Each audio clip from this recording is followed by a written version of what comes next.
இந்த உலகத்துல மனுஷன் எவ்வளவோ தவறுகள் செய்யறான். அதுக்கெல்லாம் என்ன காரணம்? அதை பத்தின ஆராய்ச்சி தான் இன்னைக்கு. இதுக்கு ஆராய்ச்சி என்னத்துக்கு? அது தெரிஞ்ச விஷயம் தானே அப்படின்னு நீங்க நினைக்கலாம். ஆனா அப்படி அலட்சியமா இந்த விஷயத்தை விட்டுறக்கூடாது. பொதுவா எல்லோரும் நினைக்கலாம் எது சரி எது தவறு அப்படின்னு தெரியாததுனால தான் மனுஷன் தப்பு பண்றான் அப்படின்னு. ஆனா அப்படி சொல்லிட முடியாது. மனுஷன் தெரிஞ்சே தான் தவறுகள் பண்றான். இப்போ உதாரணத்துக்கு ஒரு சாலையில இடது பக்கம் போக வேண்டிய ஒருத்தர் நடுக்கோட்டை தாண்டி வலது பக்கமா வண்டியை ஓடிட்டு போறாருன்னு வச்சுங்க. என்னப்பா இது தப்பு இல்லையா அப்படின்னு அவர்கிட்ட கேட்டா, அதெல்லாம் எனக்கு தெரியும், நீ உன் வேலையை பார்த்துட்டு போ அப்படிம்பார். வலது பக்கமா போறது தப்புன்னு தெரிஞ்சே தான் அவர் அப்படி செய்யறார், அப்படி போறார். பெரிய உத்தியோகத்தில் இருக்கிறவங்க கூட லஞ்சம் வாங்குறாங்க. அவங்களுக்கெல்லாம் லஞ்சம் வாங்குறது தப்புன்னு தெரியலன்னு அர்த்தம். திருடுறது தப்புன்னு தெரியாமலாம் மனுஷன் திருடுறான்.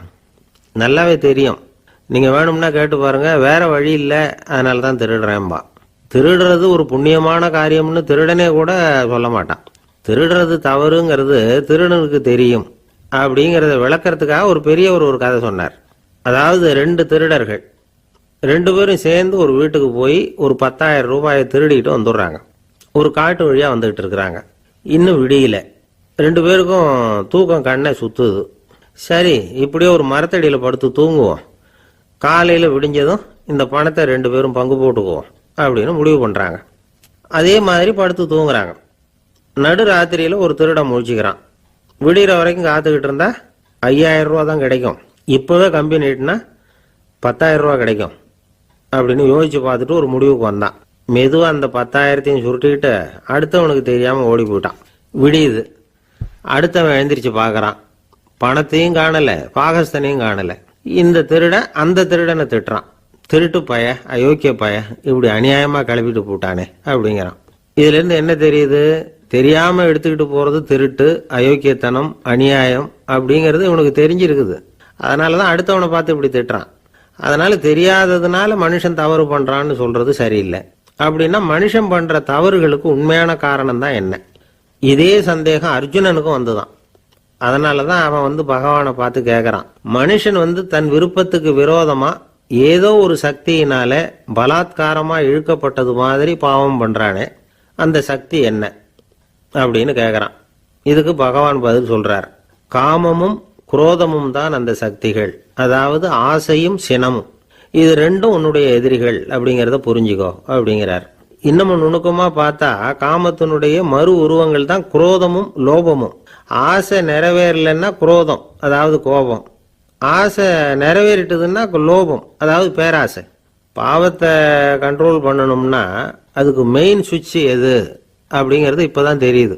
அதுக்கு மனுஷன் தெரிஞ்சே தான் தவறு பண்றான் அப்படின்னு பேசிக்கிட்டோமே. அதுக்கு ஒரு உதாரணம். ஒரு ஆளு ஹோட்டல்ல சாப்பிட போனான். சாப்பிட்டு முடிச்சான். எழுந்திரிச்சு முதலாளிகிட்ட பில்லை கொடுத்தான். காசை கொடுக்கல. முதலாளி பணம் கொடுன்னு கேட்டார். இவன் என்கிட்ட பணம் இல்லைன்னா. முதலாளி கொஞ்சம் கூட அலட்டிக்கல. உள்ளே இருந்து ஒரு ஆளை கூப்பிட்டார். இவனை கூப்பிட்டுட்டு போய் இட்லி மாவு ஆட்ட சொல்லுன்னார். இவனும் கவலைப்படாம உள்ள போயிட்டான். அப்போ அழைச்சிட்டு போற ஆளு கேட்கறான், ஏன் சார் சாப்பிட்றதுக்கு முன்னாடி காசு இல்லைங்கிறது உங்களுக்கு தெரியாதா அப்படின்னு கேட்கறான். தெரியும், காசு இல்லைங்கிறதும் தெரியும், காசு இல்லாம சாப்பிட்டா மாவாட்டணுங்கிறதும் தெரியும் அப்படின்னா அந்த ஆள். அப்படின்னா நீங்க உங்க வீட்லயே சாப்பிட்டு இருக்கலாமே அப்படின்னு கேட்கறான் அவன். அதுக்கு இவர் சொல்றாரு, அது எப்படி? அங்க சாப்பிட்டாலும் நான் இதே வேலையை தானே செய்ய வேண்டியிருக்கும் அப்படின்னாராம்.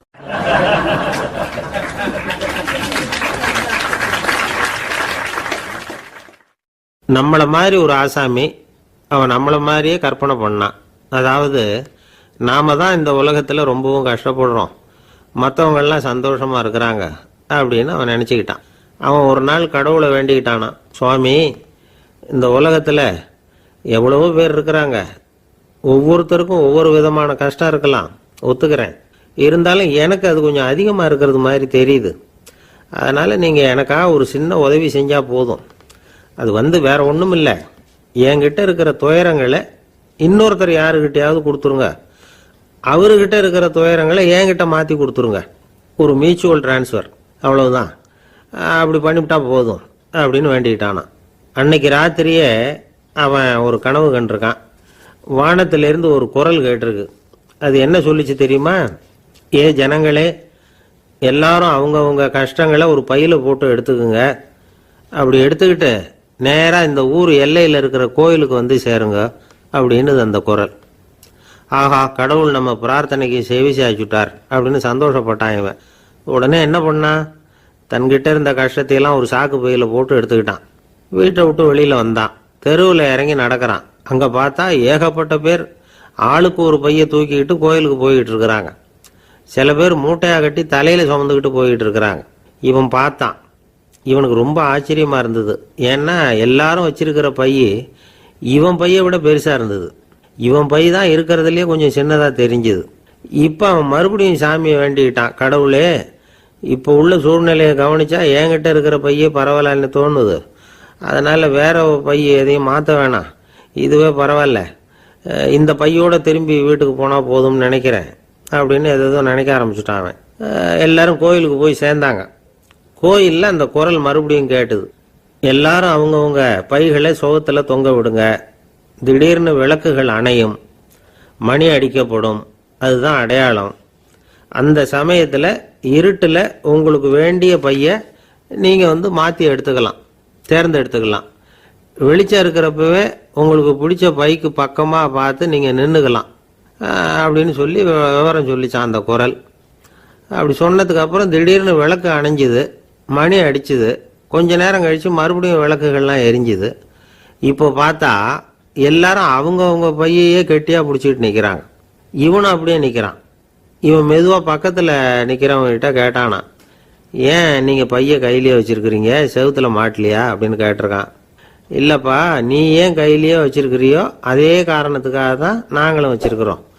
நம்ம கவலைகளை பற்றி நமக்கு ஓரளவுக்காவது தெரியும். ஆனால் மற்றவங்க கவலைகள் நமக்கு பரிச்சயம் இல்லாதவை, பழக்கம் இல்லாதது. அதனால் நமக்கு தெரிஞ்ச கவலைகளை சமாளிக்கிறது சுலபம். தெரியாததை சமாளிக்கணும்னா மறுபடியும் ஆரம்பத்திலேருந்து ஆரம்பிக்கணும். அதனால் பழைய நண்பர்களோடு வாழறது தான் மேல் அப்படின்னு ஆனான். அதுக்கப்புறம் அவன் தன்னோட பையே போதும்னு வீட்டுக்கு திரும்பி வந்துட்டானான்.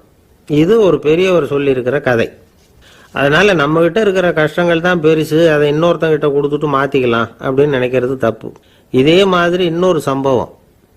ஒரு ஊரில் ஒரு நாள் ராத்திரி ஆகாயத்திலிருந்து கடவுள் குரல் கேட்குது. இந்த ஊரில் இருக்கிற ஜனங்கள்லாம் கொஞ்சம் கவனிங்க, உங்களுக்கு ஒரு செய்தி.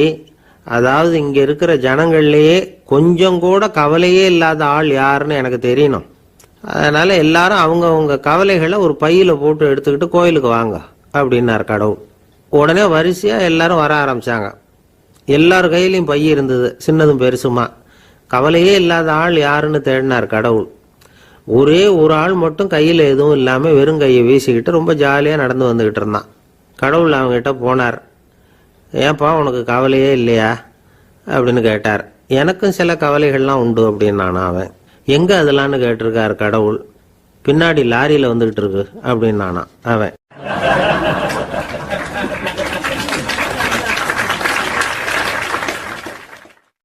சங்கீத வித்வான்களில் பல வகை உண்டு. சில குறிப்பிட்ட ராகங்களை பாடுறதுல அவங்களுக்கு பெருமை வர்றது உண்டு. ஆனால் ஒருத்தர் இருந்தார், அவரால் ஒரு ராகத்துக்கே பெருமை வந்தது. அந்த ராகத்தை அவர் வாசித்து கேட்கணும் அப்படின்னு சொல்லுவாங்க. அது என்ன ராகம்னா தோடி ராகம். சரி, அந்த வித்வான் யாருன்னா அவர் தான் திருவாவடுதுறை ராஜரத்னம் பிள்ளை. பேராசிரியர் கல்கி ஒரு சமயம் தம்முடைய பத்திரிகையில் எழுதினாராம். அதை அப்படியே படிக்கிறேன் கேளுங்களேன். ஆஹா, ஸ்ரீ ராஜரத்னம் பிள்ளையின் தோடி ஆலாபனையை முதலில் கேட்டபோது அவருடைய கற்பனையை விட்டு தள்ளுங்கள். நம்முடைய மனதில் என்னென்ன இன்பமயமான கற்பனைகள் எல்லாம் உதித்தன.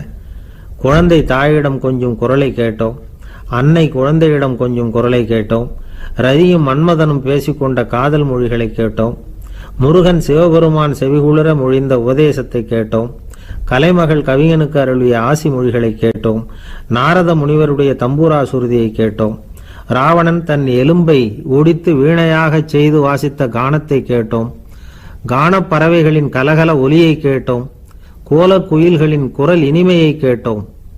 இப்படிலாம் பேராசிரியர் கல்கி விமர்சனம் எழுதியிருக்கிறார். திருவாவடுதுறை ராஜரத்னம் பிள்ளை அவர்களுடைய வாசிப்பை கேட்டுட்டு டி.என். ராஜரத்னம் பிள்ளை இறந்து போனார். அப்போ கவிஞர் கண்ணதாசன் எழுதினார், செவியினில் ஓடி எங்கள் சிந்தையில் ஓடி இந்த புவியெல்லாம் ஓடி நின்பார் பொங்கிய தோடி வேறெங்கு எவரிடம் போகும் ஐய இனி அதை காப்பார் யாவர் அவிந்தனின் சடலத்தோடே அவிந்தது தோடிதானும் அப்படின்னு எழுதினாராம். அந்த அளவுக்கு அவருடைய தோடியை ரசித்தவர்கள் உண்டு. அதே மாதிரி தோடின்னா என்னன்னு தெரியாமலே அவரை ரசித்தவங்களும் அந்த காலத்தில் உண்டு. அதாவது ஒரு பெரிய சபையில் இவர் வாசிச்சுக்கிட்டு இருக்கிறார். பாதியில் ஒரு பெரிய மனுஷன் உள்ள வந்தார். அவர் உடம்புல பட்டு வேஷ்டி, ஜருகை, அங்கவஸ்திரம், வாயில் வெத்தலை, வாசனை புகையில, காதில் வைரக்கடுக்கன், கழுத்தில் தங்க சங்கிலி, கை விரல் பூரா மோதிரம், கையில் ஒரு வெள்ளி வெத்தலை புட்டி, உதவிக்கு 2 பேர் பக்கத்தில். இவ்வளவு பந்தாவோடு வரார் கச்சேரி கேட்கறதுக்கு. இப்படி வந்தவர் முதல் வரிசையில் உட்கார்ந்தார். வித்வான் வாசித்து முடித்ததும் இவர் அவரை பார்த்து, ஐயா நீங்கள் தோடி வாசிக்கிறதுல ரொம்ப கெட்டிக்காரர்னு கேள்விப்பட்டிருக்கேன், அதை கேட்கறதுக்காக தான் மெனக்கிட்டு வந்திருக்கிறேன், அதை வாசிங்களேன் அப்படின்னாராம். இந்த பெரியவர் ராஜரத்னம் பிள்ளைக்கு ஒன்றும் புரியல. ஏன்னா இது வரைக்கும் அவர் வாசிச்சுக்கிட்டு இருந்ததே அந்த தோடி ராகத்தை தான். அதை வாசித்து முடித்ததும் அதை வாசிங்களேன்னு இவர் கேட்குறார். அப்படின்னா இவரோட ஞானம் எப்படிப்பட்டது? இவ்வளவும் கேட்டுட்டு இப்படி கேட்குறாரே அப்படின்னு அவர் யோசிச்சிருக்கிறார் ராஜரத்னம் பிள்ளை. உடனே என்ன பண்ணார் தெரியுமா? பக்கத்தில் ரொம்ப சாதுவாக சுருதி போட்டுக்கிட்டு இருந்த ஒரு முதுகில் ஓங்கி ஒரு குத்து விட்டாராம். அவருக்கு ஒன்றும் புரியல, எதுக்கு நம்மளை அடிக்கிறார் இவர், நம்மளை குத்துறாரு வித்வான்னு. அவர் அதிர்ச்சியால் இவர் நிமிந்து பார்த்துருக்கார். அப்போ ராஜரத்னம் பிள்ளை சொன்னாராம், ஏய்யா ஐயா பெரிய மனுஷன், என்னுடைய பரம ரசிகர், தோடி ராகம் கேட்கணுங்கிறதுக்காக இவ்வளவு தூரம் வந்திருக்கிறார், முத வரிசையில் உட்காந்துருக்கார். நீ இந்த சமயம் பார்த்து தோடி ராகம் வாசிக்கிற நாதஸ்வரத்தை வீட்டில் வச்சுட்டு வந்துட்டியே, இப்போ ஐயாவுக்காக அந்த ராகத்தை நான் எப்படி வாசிக்கிறது அப்படின்னு சொல்லிவிட்டு மறுபடியும் முதுகில் ஒரு அடி கொடுத்தாராம். அடி வாங்கினவருக்கே சிரிப்பு அடக்க முடியலையா.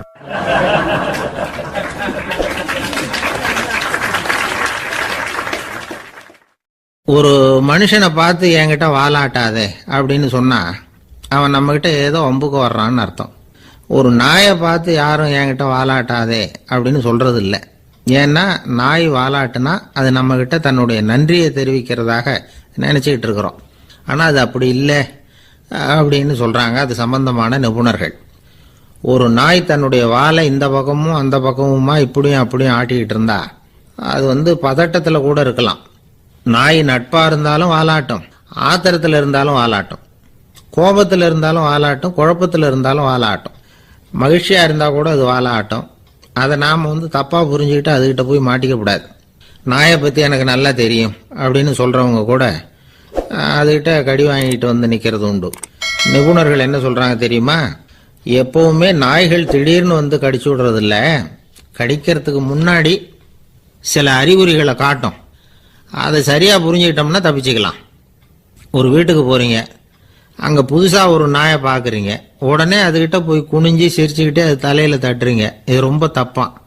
ஒரு நாய் இன்னொரு நாயை நேருக்கு நேரு பார்த்து பல்ல காட்டுனா அது தன்னுடைய தன்முனைப்பை காட்டுதுன்னு அர்த்தமா.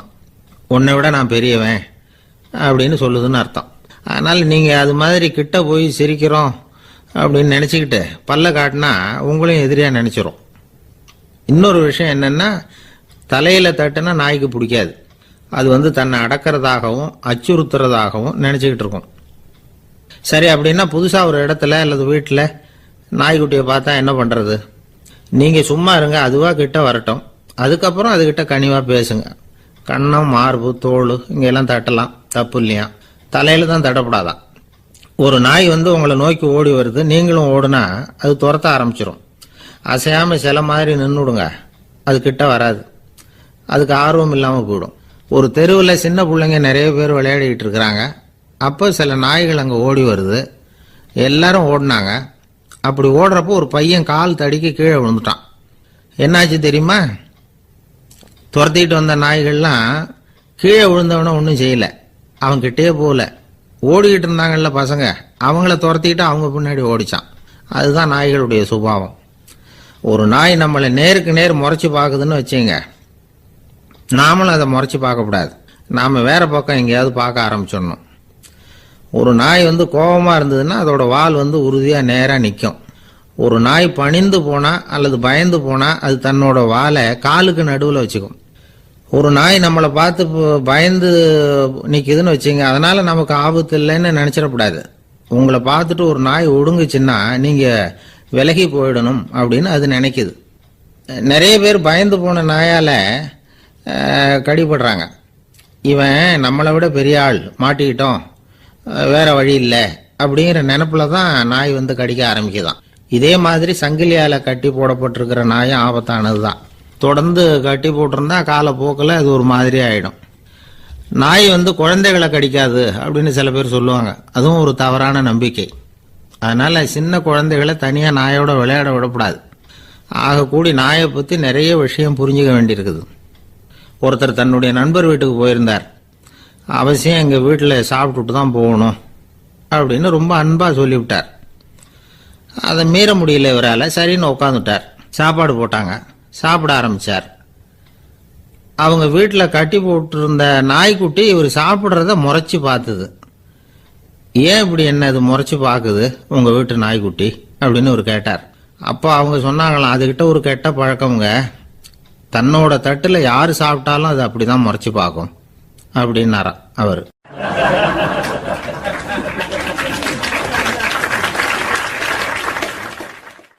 அசோக மன்னர் வந்துகிட்டு இருக்கார். அவருடைய ஆலோசகர்கள் எல்லாம் பக்கத்தில் வந்துகிட்டு இருக்கிறாங்க. அந்த சமயத்தில் எதிரில் ஒரு புத்த பிக்ஷு வர்றார். அசோகர் பார்க்குறார். ஓடி போய் அவர் காலில் விழுந்து வணங்குறார்.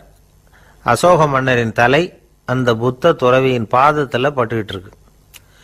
பக்கத்தில் நின்றுகிட்டு இருந்த அமைச்சருக்கு இது ரொம்ப சங்கடமாக போச்சு. ரொம்ப வருத்தப்பட்டார். நம்ம அசோக சக்கரவர்த்தி எப்பேற்பட்டவர், அவரோட தலை ஒரு சன்னியாசியின் பாதத்தில் படுறதா அப்படின்னு நினைச்சு ரொம்ப கவலைப்பட்டார். அரண்மனைக்கு திரும்பினதும் அமைச்சர் மெதுவாக ஆரம்பிச்சார். அரசே, எனக்கு ரொம்ப வருத்தமாக இருக்குது அப்படின்னார். எதுக்குன்னார் மன்னர். அசோக சக்கரவர்த்தியின் தலை, அதாவது அந்த சிரம், ரொம்ப மதிப்புமிக்க ஒன்று. அது வந்து ஒரு சன்னியாசியின் காலில் படலாமா அப்படின்னார். அசோகர் பதில் சொல்லலை, சிரிச்சார், போயிட்டார். அதுக்கப்புறம் ஒரு சரியான சந்தர்ப்பத்துக்காக காத்துக்கிட்டு இருந்தார். ஒரு நாள் அமைச்சரை கூப்பிட்டார். எனக்கு 3 தலைகள் வேணும் அப்படின்னார். சொல்லுங்க, கொண்டுகிட்டு வரேன் அப்படின்னார் அமைச்சர். அசோகர் சொன்னார், முதல்ல எனக்கு தேவையானது ஒரு ஆட்டின் தலை, 2வது ஒரு புலியின் தலை, 3வது ஒரு மனிதனின் தலை. இதுதான் அசோகர் கேட்டது. எங்க இருந்தாலும் கொண்டு வாங்கன்னார். அமைச்சர் புறப்பட்டார்.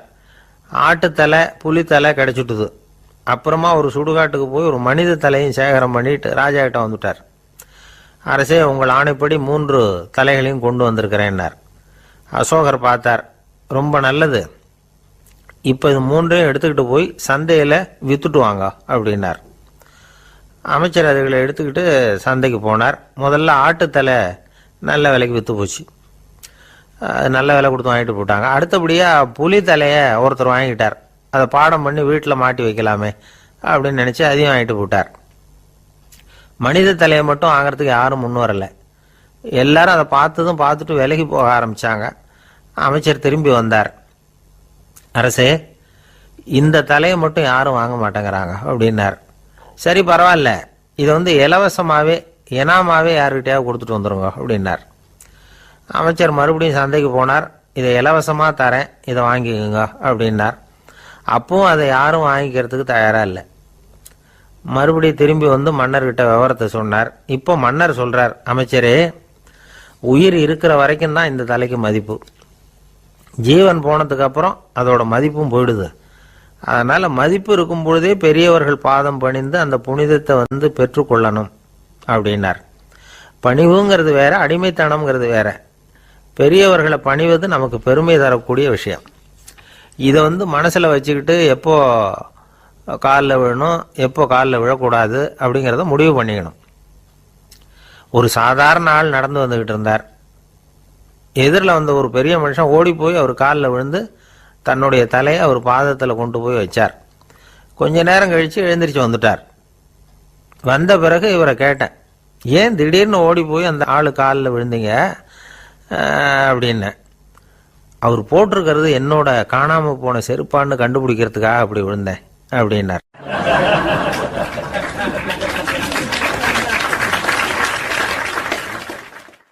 இன்பம் துன்பம் இது ரெண்டும் சேர்ந்தது தான் வாழ்க்கை. இது எல்லாரும் சொல்லிட்டு இருக்கிற ஒரு உண்மை. அது சரி, இது ரெண்டும் வர்றதுக்கு என்ன காரணம்? துறவி ஒருத்தர் யோசிச்சு பார்த்திருக்கார். இன்ப துன்பம் தோன்றுவதற்கு முக்கியமா 6 காரணங்கள் உண்டு அப்படிங்கிறார் அவர். அது என்னங்கிறத நாமளும் தெரிஞ்சு வச்சுக்குவோமே. இப்ப முதல் காரணம் சுயநலம். ஒரு தாயார் தன்னுடைய சுயநலம் கருதி தன்னுடைய மகன் இன்பமா இருக்கணும்னு ஆசைப்படுறாங்க. மகனும் அப்படியே ஆசைப்படுறான். அதனால தாயாரின் இன்ப துன்பங்களை பார்த்துட்டு மகனும் இன்ப துன்பம் அடையறான். அந்த அம்மாவுக்கும் அதே நிலைமை தான். 2வது காரணம் உறவு. நான் துறவியான பிறகு கூட உறவுங்கிற காரணத்தினால தான் தாயாருடைய சுக துக்கங்களை கண்டு நானும் சுக துக்கம் அடைகிறேன். என் தாயாருடைய நிலைமையும் இதுதான் அப்படிங்கிறார் ஒரு துறவி. 3வது காரணம் என்னன்னா அறிமுகம்.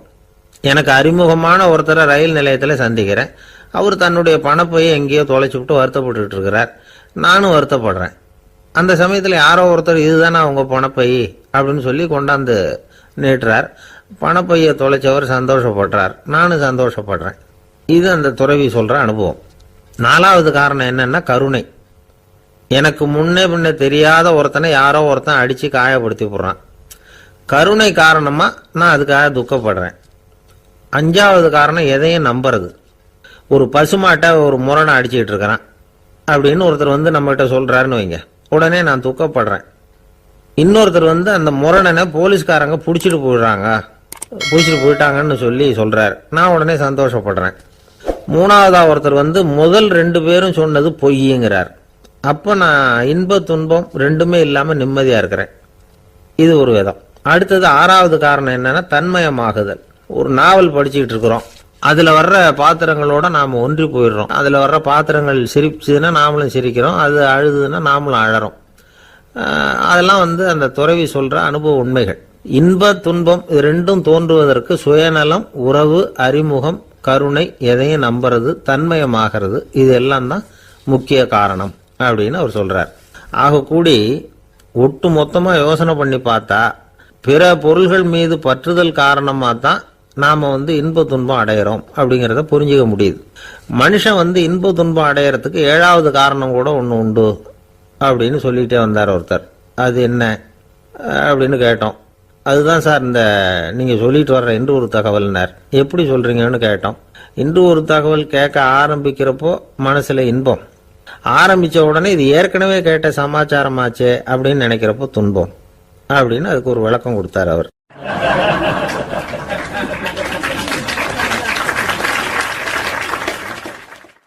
கடற்கரை ஓரமா ஒரு பெரியவர் கையால மணலை கீறிக்கிட்டே உட்காந்துருக்கிறார். என்னத்தையும் தேடிட்டு இருக்கிறது மாதிரி தெரிஞ்சுது. மெதுவா கிட்டத்துல போய் என்னத்தை தேடிட்டு இருக்கிறீங்க அப்படின்னு கேட்டோம். அவரு சாவகாசமா நிமிந்து பார்த்து நிம்மதியை தேடிட்டு இருக்கிறேன்னார். நாங்க ஒரு மாதிரி ஆயிட்டோம். இருந்தாலும் சமாளிச்சுக்கிட்டு, சார் மணல்ல கிழிஞ்சல் தான் கிடைக்கும், நிம்மதி கிடைக்காது அப்படின்னோம். சரி, இன்னைக்கு வசமா நம்ம கிட்ட ஒரு ஆள் மாட்டிக்கிட்டார் அப்படின்னு நினைச்சு அவர் பக்கமா போய் உட்காந்துக்கிட்டு கதை சொல்ல ஆரம்பிச்சிட்டோம். ஒரு பெரிய மன்னர் இருந்தார். அவருக்கு எல்லா வசதியும் இருந்தது. இருந்தாலும் ஒரே ஒரு குறை. அது என்னன்னா நிம்மதி இல்லைங்கிற குறை. அரண்மனையில தினமும் கலை நிகழ்ச்சி, நாட்டியம் எல்லாம் நடந்துகிட்டு தான் இருந்தது. இருந்தாலும் நிம்மதி இல்லை. சரி, நிம்மதி எங்க கிடைக்கும் அப்படின்னு தேட ஆரம்பிச்சார். உடனே அதுக்கான முயற்சிகள்ல தீவிரமா இறங்கினார். நாட்டில் உள்ள தத்துவ மேதைகளை எல்லாம் கூப்பிட்டுட்டு வர சொன்னார். எல்லாரும் சேர்ந்தாங்க. அவங்கள பார்த்து நிம்மதி எங்க இருக்குது அப்படின்னு விசாரிச்சார். அவங்களுக்கு அது தெரிஞ்சா ஏன் இப்படி ராஜா முன்னாடி நின்றுட்டு இருக்க போறாங்க? ராஜாவோட கேள்விக்கு ஒவ்வொருத்தரும் ஒவ்வொரு மாதிரி விளக்கம் கொடுக்க ஆரம்பிச்சிட்டாங்க. எந்த பதிலும் ராஜாவுக்கு திருப்தி அளிக்கக்கூடிய அளவுக்கு இல்லை. சரி, போயிட்டு வாங்கன்னு சொல்லி அவங்களெல்லாம் அனுப்பி வச்சுட்டார். ஒரு நாள் அவர் மாளிகையில உப்பருகையில நின்றுட்டு இருக்கிறார். அந்த சமயத்துல தெருவில் ஒரு பிச்சைக்காரன் ரொம்ப உல்லாசமா பாட்டு பாடிக்கிட்டே போய்கிட்டு இருக்கிறான். குரல்ல ஒரு சந்தோஷம், நடையில ஒரு மிடுக்கு. அவங்ககிட்ட கொஞ்சம் கூட கவலை இருக்கிறதா தெரியல. உடனே ராஜா இதை பார்த்தார். ஏவலாளிகளை கைதட்டி கூப்பிட்டார். உடனே ஓடி போய் அந்த பிச்சைக்காரனை இங்க அழைச்சிட்டு வாங்கன்னு உத்தரவு போட்டார். இவங்க உடனே ஓடி போய் அவனை கூப்பிட்டாங்க. அரண்மனைக்கு வாழ்ந்தாங்க. அவன் வரல. அரண்மனைக்குள்ள அடி எடுத்து வைக்க மாட்டேன்னு சொல்லிவிட்டான். ராஜா கிட்ட விஷயத்தை சொன்னாங்க. அவருக்கு ரொம்ப ஆச்சரியம், இப்படி ஒரு ஆள் இருக்கிறானா அப்படின்னு. சரி, அவன் என்னதான் சொல்றான் அப்படின்னு விசாரிச்சார். இவங்க மறுபடியும் தெருவுக்கு போய் கேட்டாங்க. என்னை பார்க்கணும்னா ராஜா விருப்பப்பட்டாருன்னா அவரை வேணும்னா இங்கே வர சொல்லுங்க அப்படின்னு சொல்லிவிட்டான். அதை ராஜா கிட்ட சொன்னாங்க. அவருக்கு கோபம் வரல. இவ்வளவு சுதந்திர உணர்வோடு இருக்கிறவன் சாதாரண ஆளா இருக்க முடியாது அப்படின்னு நினைச்சார். உடனே கிடுகிடுன்னு இறங்கி தெருவுக்கு வந்தார். பிச்சைக்காரங்கிட்ட போனார். நீ கவலைப்படாம சந்தோஷமா பாடிக்கிட்டு போறியே, அது எப்படி முடியுது உன்னால அப்படின்னு கேட்டார். ஏன் அப்படி கேட்குறீங்கன்னு அவன், அதுக்கு இல்லை, எனக்கு அரண்மனையில் எவ்வளவோ சுகபோகங்கள்லாம் இருக்கு, இருந்தாலும் நிம்மதி இல்லை. இது ஏன்னு எனக்கு தெரியல. இந்த தேசத்தில் உள்ள அறிஞர்களை எல்லாம் கூப்பிட்டு கேட்டு பார்த்துட்டேன், அவங்களுக்கும் தெரியல. உன்னை கேட்டால் தெரியும்னு நினைச்சேன், அதனால தான் சந்திக்கிறதுக்கு ஆசைப்பட்டேன். ஆனால் நீ வரமாட்டேன்னு விட்டியே அப்படின்னார். பிச்சைக்காரன் கடகடன்னு சிரிக்க ஆரம்பிச்சுட்டான். மகிழ்ச்சிக்கும் உங்களுக்கும் தடையா இருக்கிறது இந்த மாளிகை தான். இதை விட்டுட்டு வெளியில வந்துட்டா நிம்மதி தேடிட்டு வந்துடும்னா. நான் அரசன், எனக்குன்னு கடமைகள் இருக்கு, அதையெல்லாம் விட்டுட்டு எப்படி வர முடியும்னார் ராஜா.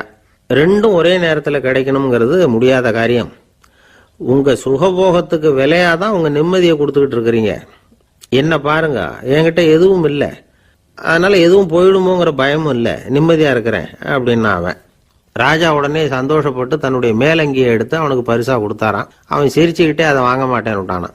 இதை நீங்க எனக்கு கொடுக்கறதுனால எந்த பயனும் இல்லை, அதே நேரத்தில் அதை வாங்கிக்கிட்டேன்னா அடுத்த வினாடியிலிருந்து அதை எப்படி காப்பாத்துறதுங்கிற கவலை எனக்கு வந்து சேர்ந்துடும், அப்புறம் தூக்கம் வராது, நிம்மதி போயிடும் அப்படின்னானா. சொல்லிவிட்டு அவன் பாட்டுக்கு சந்தோஷமா பாடிக்கிட்டே போயிட்டான்.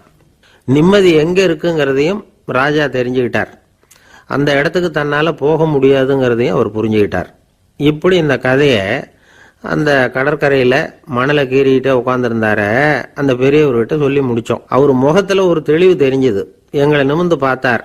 ரொம்ப நன்றிங்க, இப்ப எனக்கு தெரிஞ்சு போச்சு, நிம்மதி வேணும்னா அதுக்கு என்ன பண்ணணும்னு இப்ப நல்லா புரிஞ்சுக்கிட்டேன் அப்படின்னார். என்ன புரிஞ்சுக்கிட்டீங்கன்னு கேட்டோம். இனிமே இந்த பக்கம் வந்தா உங்க கண்ணுல படாத இடமா பார்த்து உட்காரணும்னு புரிஞ்சுக்கிட்டேன் அப்படின்னார்.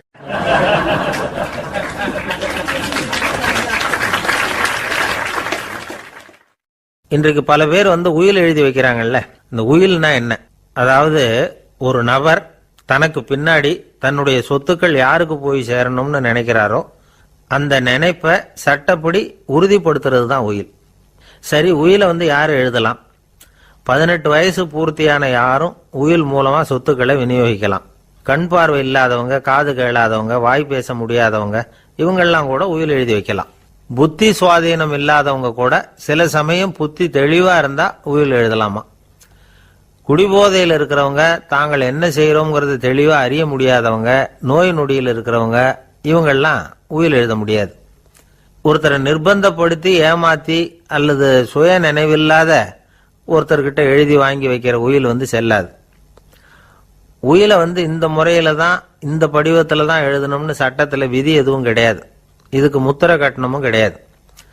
உயிலை வெற்று காகிதத்துல எழுதலாம். அச்சடிக்கணும், டைப் அடிக்கணுங்கிற அவசியம் கூட இல்லை. கையாலேயே கூட எழுதலாம். எழுதி இருக்கிறது புரியணும், அவ்வளவுதான்.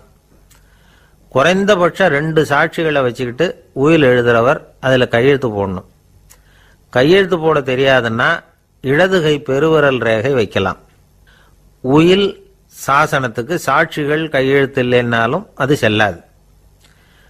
அப்புறம் பிரிவிலேஜ்டு வில் அப்படின்னு இருக்கு, அதுக்கு மட்டும் சாட்சிகள் தேவையில்லை. அது என்னன்னா, இந்த விமானப்படை, கப்பல் படை அல்லது யுத்தத்தில் பணிபுரியும் நபர்கள் அவங்கெல்லாம் இருக்கிறாங்க இல்லையா, அப்படிப்பட்டவங்க எழுதுற உயில் அது. அதுக்கு சில விசேஷ சலுகைகள் உண்டு.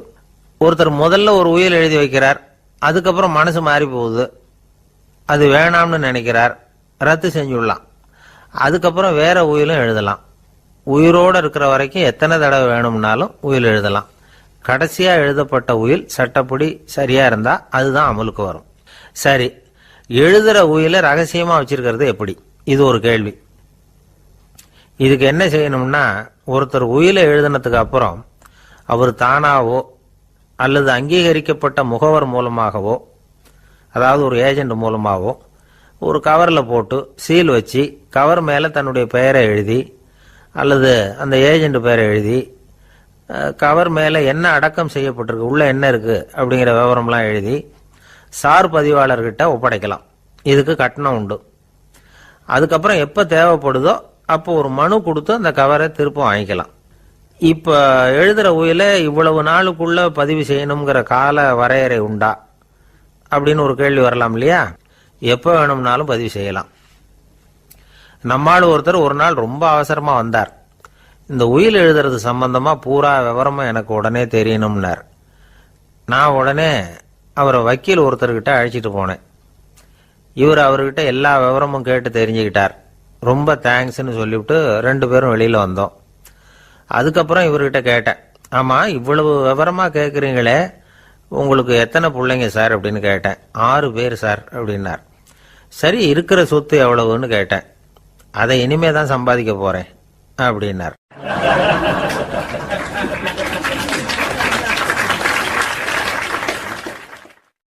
வயிறு பசிக்குதேங்கிறது சிலரோட கவலை, வயிறு பசிக்க மாட்டேங்குதே அப்படிங்கிறது சில பேரோட கவலை. 2 விதமான கவலைக்கும் வயிறு தான் காரணமாக இருக்குது. வயிறு பசிச்சதுன்னா அது இயற்கை, வயிறு பசிக்கலைன்னா அது வியாதி. ஆனால் பசியையும் நாம் பசிப்பிணி அப்படின்னு தான் சொல்லுவோம். என்ன காரணம்? வியாதியை போக்க வேண்டியது எவ்வளவு முக்கியமோ அதை விட முக்கியம் பசியை போக்க வேண்டியது. ஒரு சமுதாயத்தில் பசிப்பிணியே இருக்கக்கூடாது, அதுதான் நல்ல சமுதாயம். பசியை போக்கணும்னா சாப்பாடு போடணும், பசியின்மையை போக்கணும்னா வைத்தியம்தான் பண்ணணும். இது சம்பந்தமாக எவ்வளவோ ஆராய்ச்சிகள் நடக்குது, நிறைய மருந்து கண்டுபிடிச்சிருக்கிறாங்க. நம்ம உடம்புல பசியை தூண்டக்கூடிய பகுதி எது, இதை முதல்ல தெரிஞ்சுக்கணும் இல்லையா? நாம் சாப்பிட்ற ஆகாரம் செரிக்கிறதுக்கு எது காரணம் தெரியுமா? நம்ம மூளையோட பின்பகுதி தான் அதுக்கு காரணமாக இருக்குதாம். மூளையின் பின்பகுதியில் நரம்பு செல்களால் ஆன 2 வகையான ஆரக்சின்கள் தான் பசியை உண்டாக்குது அப்படின்னு கண்டுபிடிச்சிருக்கிறாங்க. 2 ஆய்வாளர்கள் இதை கண்டுபிடிச்சிருக்காங்க.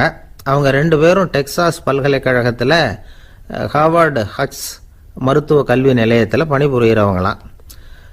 உண்பது தேவைங்கிறது உணரப்படும் போது மூளையின் அந்த குறிப்பிட்ட பகுதி ஆரக்சின் அப்படிங்கிற ஹார்மோன்களை சுரக்கும். அது பசி உணர்வை தூண்டும் அப்படிங்கிறது தான் அந்த ஆய்வாளர்களின் கண்டுபிடிப்பு.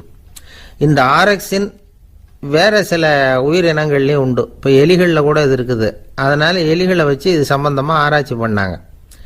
எலிகள் உடம்புல ஆரக்சினை செலுத்தி பார்த்தாங்க. உடனே என்னாச்சு தெரியுமா? அந்த எலியெல்லாம் பசியால் துடிக்க ஆரம்பிச்சுட்டுது. எதையாவது தின்னு பசியை தீர்த்தா போதுங்கிற அளவுக்கு அந்த எலிகள்லாம் அல்லாட ஆரம்பிச்சுட்டுது. இயல்பாக சாதாரணமாக அந்த எலிகள் எவ்வளவு சாப்பிடுமோ அது மாதிரி 8 முதல் 10 மடங்கு அதிகமான ஆகாரத்தை 1 மணி நேரத்துக்குள்ளே சாப்பிட்டு தீர்த்துட்டு தான். சில எலிகளின் மூளையில் இந்த ஆரக்சின் அளவை கட்டுப்படுத்தி பார்த்துருக்குறாங்க. உடனே என்னாச்சு தெரியுமா? அதெல்லாம் சாப்பாட்டை கண்டா முகத்தை திருப்பிட்டு போக ஆரம்பிச்சுட்டு தான். அந்த எலிகளுக்கு பசி எடுக்கலையா. இந்த ஆராய்ச்சியின் அடிப்படையில் பசியை எடுக்காமல் இருக்கிற மனிதர்களுக்கும் பசியை தூண்ட முடியும் அப்படின்னு சொல்லி ஆராய்ச்சியாளர்கள் தெரிவிச்சிருக்கிறாங்க. ஆக ஆரக்சின் தான் பசிக்கு காரணம்ங்கிறது தெரிஞ்சு போச்சு. சரி, இந்த ஆரக்சின் அப்படின்னா என்ன? அது ஒரு கிரேக்க சொல். அதுக்கு பசின்னு அர்த்தம். நம்ம ஆளுங்களுக்கெல்லாம் பசியை தூண்டுறதுக்கு மருந்து தேவையில்லை, பசியை குறைக்கிறதுக்கு தான் மருந்து தேவை. ஒரு அம்மா டாக்டரை தேடி வந்தாங்களாம். டாக்டர், எங்கள் வீட்டுக்காரருக்கு திடீர்னு அகோர பசி, நிறைய சமைச்சு போடுறேன், அவ்வளவையும் சாப்பிட்டுட்டு கீழே கிடக்கிற குப்பை கூலங்களையும் எடுத்து சாப்பிட ஆரம்பிச்சுடுறார், என்னன்னு கவனித்து பாருங்க அப்படின்னாங்களாம். எவ்வளவு நாளாக அப்படி இருக்குதுன்னு கேட்டிருக்காரு டாக்டர். 1 வாரமாக அப்படி இருக்குதுன்னாங்களாம். இவ்வளவு நாளாக ஏன் சும்மா இருந்தீங்க, ஆரம்பத்திலே இங்கே அழைச்சிட்டு வர வேண்டியது தானே அப்படின்னாரான் டாக்டர். அது ஒன்றும் இல்லை டாக்டர், வீடு பூரா சுத்தமாகட்டுமேன்னு பார்த்துக்கிட்டு இருந்தேன் அப்படின்னாங்களாம் அந்த அம்மா.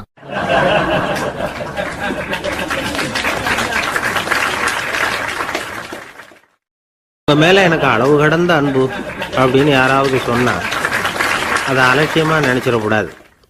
அது கொஞ்சம் சீரியஸான விஷயம். அளவுக்கு மிஞ்சினா எதுவுமே இடைஞ்சல் தானே. அன்பும் அப்படிதான். அன்பு அதிகமா இருந்தா அது எப்படி கெடுதல் பண்ணும் அப்படிங்கிற சந்தேகம் உங்களுக்கு வரலாம். தசரதன் கதை என்னாச்சு? கைகேயி மேல வச்சு அளவு கடந்த அன்பு ராமன் காட்டுக்கு போறாப்புல ஆயிட்டுதுல்ல. தசரதன் எப்பேற்பட்ட அரசன். விஸ்வாமித்திரர் சொல்றார், என்ன மாதிரி முனிவர்களுக்கும் தேவர்களுக்கும் ஏதாவது கஷ்டம் வந்தா முதல்ல முருகன் கிட்ட போவோம், அப்புறம் பரமசிவனை போய் பார்ப்போம், அதுக்கப்புறம் திருமால் கிட்ட போவோம், அப்புறம் பிரம்மன் இந்திரன் இவங்களையெல்லாம் போய் பார்ப்போம், இவங்களால எல்லாம் முடியலன்னா கடைசியில் அயோத்திக்கு வருவோங்கிறார். உன்னை விட்டா வேற கதி உண்டோ அப்படின்னு தசரதனை பார்த்து விஸ்வாமித்திரரே சொல்றார். அப்பேற்பட்ட அரசன் தசரதன் கைகேயி காலில் விழறான். உன் பாதங்களை தொட்டு கெஞ்சி கேட்டுக்கிறேன், ராமனை காட்டுக்கு அனுப்பாதேங்கிறான். தசரதனுடைய இந்த நிலைமைக்கு என்ன காரணம்? அவன் கைகேயி மேல வச்ச அளவு கடந்த அன்பு தான் காரணம். இப்ப சொல்லுங்க, அன்பா இருந்தாலும் அது அளவுக்கு மீறி போனா கெடுதல் பண்ணுமா பண்ணாதா? அது மட்டும் இல்ல, அளவு கடந்த அன்பு நீதிக்கும் நியாயத்துக்கும் புறம்பான காரியங்களையும் செய்ய வச்சிரும். தசரதன் மிகச்சிறந்த நீதிமான், தர்மத்துக்கு விரோதமா ஒரு காரியமும் செய்யாதவன். அப்பேற்பட்டவன் தன்னுடைய மனைவியை பார்த்து என்ன சொல்றான் தெரியுமா? உனக்காக நான் என்ன செய்யணும் சொல்லு, செய்யறேன். ஒரு குற்றமும் செய்யாத ஒருத்தனை கொல்லணுமா கொல்றேன். மரண தண்டனை விதிக்கப்பட்ட ஒருத்தனை விடுதலை செய்ய சொல்றியா செய்யறேன். எந்த பிச்சைக்காரனையாவது கோடீஸ்வரனாக சொல்றியா ஆக்குறேன். அல்லது கோடீஸ்வரனை பிச்சைக்காரன் ஆக்கணுமா ஆக்குறேன் அப்படிங்கிறான். நீதிக்கு விரோதமான இந்த பாவங்களை செய்யறதுக்கு அப்பேற்பட்ட அரசன் எப்படி துணிஞ்சான்? மனைவி பேர்ல வச்ச அளவு கடந்த அன்புதான் காரணம். திரிசூலம், வஜ்ராயுதம், வாள் இதுகளால தாக்கப்பட்டா கூட அதையெல்லாம் கொஞ்சம் கூட லட்சியம் பண்ணாத ஒருத்தன் காமதேவனுடைய மலர் அம்புகள் தாக்குனா அதை அவனால தாக்கு பிடிக்க முடியல, விழுந்துடுறான். காமதேவனுக்குள்ள மகிமையே அதுதாங்கிறார் துளசிதாசர். அதனாலதான் பெரியவங்கள்லாம் என்ன சொல்றாங்கன்னா, எதையும் அளவுக்கு மீறி செய்யாதேங்கிறாங்க. அப்பா, அம்மா, மனைவி, மக்கள் எல்லார் பேர்லயும் அன்பு அவசியம்தான். ஆனா அந்த அன்பு அறிவுக்கு புறம்பா இருக்கக்கூடாது, அளவுக்கு மீறி இருக்கக்கூடாது. அப்பதான் வாழ்க்கை சுகமா இருக்கும். இல்லைன்னா அவஸ்தை தான். அளவுக்கு மீறின அன்புங்கிறது புரியுது, அது சரி. அறிவுக்கு புறம்பான அன்புங்கிறது எப்படி? ஒரு தாய்க்கு ஜலதோஷம் அல்லது ஏதோ ஒரு தொற்று நோயின்னு வச்சுங்களேன். அந்த அம்மாவுக்கு தன்னுடைய குழந்தை பேர்ல அளவு கடந்த அன்பு. தனக்கு நோய் இருக்கு, அது அடுத்தவங்களுக்கு தொற்றக்கூடியது அப்படின்னு தெரிஞ்சிருந்தோம் அன்பை காட்டுறதுக்காக அந்த குழந்தைக்கு முத்தம் கொடுக்குறேன்னு தூக்கி வச்சுக்கிட்டு கொஞ்சம் ஆரம்பிச்சதுன்னு வச்சுக்கோங்க, அது நல்லா இருக்குமா? இதுதான் அறிவுக்கு புறம்பான அன்புங்கிறது. அது மாதிரி விலங்குகள்கிட்ட அன்பாயிருன்னு சொல்றோம். அதுக்காக புலிக்கு முத்தம் கொடுக்க முடியுமா? அப்படி கொடுத்தா அது அறிவுக்கு புறம்பான அன்பு. அதனால அன்பு கூட அறிவுபூர்வமா இருக்கணும் அப்படிங்கிறத இன்னைக்கு தகவல் மூலமா நாம புரிஞ்சுக்கணும்.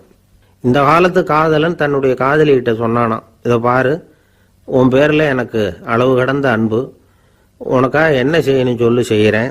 நெருப்புல நடக்கணுமா நடக்கிறேன், நீர்ல குதிக்கணுமா குதிக்கிறேன், உயிரையே கொடுக்கணுமா கொடுக்கறேன் அப்படின்னா. சரி, வர்ற ஞாயிற்றுக்கிழமை சாயந்தரம் 6 மணிக்கு இதே இடத்துக்கு வாங்க அப்படின்னு அந்த பொண்ணு. இவன் கொஞ்சம் யோசனை பண்ணி பார்த்துட்டு, அன்னைக்கு மழை பெய்யாம இருந்தா வந்துடுறேன் அப்படின்னானா. ஒரு பெரிய அரசன் இந்த உலகம் பூராவையும் ஆண்டுகிட்டு இருந்தான். ரொம்ப காலம் அப்படி அரசாட்சி பண்ணிக்கிட்டு இருந்தான். திடீர்னு அவனுக்கும் சில எதிரிகள் முளைச்சாங்க. அவங்கெல்லாம் ஒன்று சேர்ந்து இவனை தோற்கடிச்சுட்டாங்க. தோத்து போனது இவனுக்கு பயம் வந்துட்டுது, எங்கே எதிரிகள் நம்ம கொண்டுடுவாங்களோ அப்படின்னு. வெளியில் வந்தால் தனக்கு ஆபத்துன்னு பயந்துக்கிட்டு யாருக்கும் தெரியாமல் ஒரு குகைக்குள்ளே போய் பதுங்கி கிடக்கிறான். நிலைமையை பாருங்க. முதல் நாள் அரண்மனையில் அதிகாரம் பண்ணிக்கிட்டு இருந்தவன் மறுநாள் குகையில் பயந்து போய் பதுங்கி கிடக்கிறான். ராத்திரி நேரம் வந்தது, பசி வயத்தை கிள்ளுது, பிச்சை எடுத்து சாப்பிட வேண்டிய நிலைமை. பிச்சை எடுக்கிறதுக்கு பாத்திரம் வேணுமே, என்ன பண்ணுறது அப்படின்னு அங்கேயும் இங்கேயும் பார்க்குறான். ஒரு மூலையில் யாரோ விட்டுட்டு போன ஒரு ஓடு கிடக்குது. அதை எடுத்துக்கிட்டு புறப்பட்டான். இருட்டில் வழி புரியல. ஏதோ ஒரு யூகத்தில் காலை மெதுவாக எடுத்து வச்சு நடந்து போய்கிட்டு இருக்கிறான். வழியில் ஒரு கருப்பு நாய் படுத்து கிடந்தது. இருட்டில் அவன் இது கண்ணுக்கு சரியாக தெரியல, அவனுக்கு தவறி போய் காலை வச்சுட்டான். அது மேலே நாய் சும்மா இருக்குமா, வள்ளுன்னு விழுந்து கடிச்சு விட்டுது. காலை பார்க்குறான், காலத்தையும் நினச்சி பார்க்குறான். அரண்மனையில் வீரக்கழல் அணிந்த காலை உடைய மன்னா அப்படின்னு புகழ்வாங்களே புலவர்கள்லாம். ஆனால் அது இன்னைக்கு நாய் கடித்த காலம் ஆயிட்டுதே அப்படின்னு நினைக்கிறான். அது மட்டும் இல்லை, முன்னாடி எல்லாம் பொற்கிண்ணங்களில் தான் அவன் சாப்பிடுவான். ஆனால் இப்போ உடஞ்சி போன ஓட்டு, அது ஓட்டை கையில் வச்சுக்கிட்டு நிற்கிறான். அதில் ஏதாவது யாராவது சாப்பாடு போடுவாங்களான்னு. முன்னாடியெல்லாம் நிறைய பேர் அரண்மனைக்கு வருவாங்க, அரசருக்கு காணிக்கைன்னு சொல்லி இவன் காலடியில் கொண்டாந்து கொட்டுவாங்க. அப்போலாம் இவன் அந்த ஜனங்களுடைய முகத்தை திரும்பி கூட பார்க்கறது இல்லை, ரொம்ப கர்வமாக உட்காந்துருப்பான். அதே ஆள் இன்னைக்கு எல்லார் கண்ணுலையும் படுறது மாதிரி பிச்சை எடுத்துக்கிட்டு இருக்கிறான். அப்போலாம் காணிக்கைகளை தன்னுடைய கையால் வாங்குறது தனக்கு கௌரவ குறைச்சல்னு நினச்சி தன்னுடைய வேலைக்காரங்களை விட்டு தான் அதை வாங்க சொல்லுவான். இப்போ பார்த்தீங்கன்னா அவனே தன் கையாலேயே பிச்சை வாங்குறான். நினச்சி பாருங்க, அந்த மனுஷன் நாள் அரசன், மறுநாள் பிச்சைக்காரன், எவ்வளவு வித்தியாசம். செல்வம் தான் இப்படி ஒரு வித்தியாசம் ஏற்படுறதுக்கு காரணம். அப்படிப்பட்ட செல்வம் வாழ்க்கையை நடத்துறதுக்கு நமக்கு தேவைதான். ஆனால் அதையே நாம் அடைய வேண்டிய பயனா நினைக்கிறோம் பாருங்க, அதுதான் வேடிக்கை. இதை நம்மாழ்வார் அழகா ஒரு பாசுரத்தில் சொல்றார். ஒரு நாயகமாய் ஓட உலகுடன் ஆண்டவர், கருணாய் கவர்ந்த காலர், சிதைகிய பானையர், பெருநாடு காண இம்மையிலே பிச்சைதாம் கொள்வர், திருநாரணன் தாழ் காலம் பெற சிந்தித்து உய்மினோ அப்படிங்கிறார் நம்மாழ்வார். ஒரு பெரிய பணக்காரர் ஒரு துறவிகிட்ட போய், சாமி என்கிட்ட நிறைய பணம் இருக்கு, இருந்தாலும் நிம்மதி இல்லை, என்னால் நிம்மதியாக இருக்க முடியல, என்ன காரணம்னு கேட்டாராம். உடனே அந்த துறவி இதுக்கு நேரடியாக பதில் சொல்லாமல் பக்கத்தில் நின்றுக்கிட்டு இருந்த ஒரு குழந்தைய கூப்பிட்டார். அது ஓடியாந்தது. ஒரு ஆப்பிள் பழத்தை எடுத்து அது கையில் கொடுத்தார். அதை வாங்கிக்கிட்டு குழந்தை சிரிச்சுது. இன்னொரு பழத்தை எடுத்து கொடுத்தார். அதை இன்னொரு கையில் வாங்கிட்டு சிரிச்சுது. மூணாவது ஆப்பிள் எடுத்து கொடுத்தார். 2 பழத்தையும் நெஞ்சில் அணைச்சிக்கிட்டு 3வது பழத்தையும் வாங்கிறதுக்கு முயற்சி பண்ணிச்சு. ஆனால் அது உடனே நழுவி கீழே விழுந்து உருண்டு ஓடிச்சு. ஏற்கனவே இருந்ததும் விழுந்துட்டுது. இப்போ அந்த குழந்தை அழ ஆரம்பிச்சுட்டுது. இப்போ அந்த துறவி பணக்காரர்கிட்ட சொன்னாராம், குழந்தைய கவனிச்சியா, 2 ஆப்பிள் போதும்னு அது நினைச்சிருந்தா இப்போ அது அழ வேண்டிய அவசியம் வந்திருக்குமா அப்படின்னாராம். எதுவுமே அளவுக்கு மிஞ்சினா துன்பம்தான். இந்த காலத்தில் இதெல்லாம் யாரு காதில் வாங்குறாங்க? ஒருத்தனை நல்ல வழிக்கு கொண்டு வரணும்னு நினைச்சு அவனை கூப்பிட்டு உட்கார வச்சு இந்த கதையை சொல்லிட்டு இருந்தாங்க. சொல்லிவிட்டு அந்த குழந்தை செஞ்சது தப்பு தானே அப்படின்னு கேட்டிருக்கிறாங்க. ஆமாம், தப்பு தான், நானா இருந்தா அப்படி செஞ்சிருக்க மாட்டேன் நானா இவன். 2 பழமே போதும்னு சொல்லியிருப்பியா அப்படின்னு கேட்டிருக்காங்க. அப்படி இல்லைங்க, அவர் கொடுக்க கொடுக்க ஒவ்வொரு பழமா வாங்கி பின்னாடி வச்சுட்டு மறுபடியும் கையை நீட்டுவேன் அப்படிங்கிறானா. இவெல்லாம் எந்த காலத்துல திருந்துறது?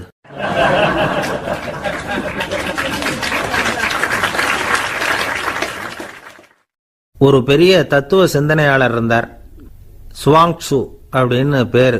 அவருடைய மனைவி ஒரு நாள் திடீர்னு காலமாயிட்டாங்க. ஐயோ பாவம், அவர் ரொம்ப வருத்தப்படுவார், போய் ஆறுதலாக 4 வார்த்தை பேசிவிட்டு வரலாம் அப்படின்னு நினச்சிக்கிட்டு நிறைய பேர் அவரை தேடிட்டு வந்தாங்களாம்.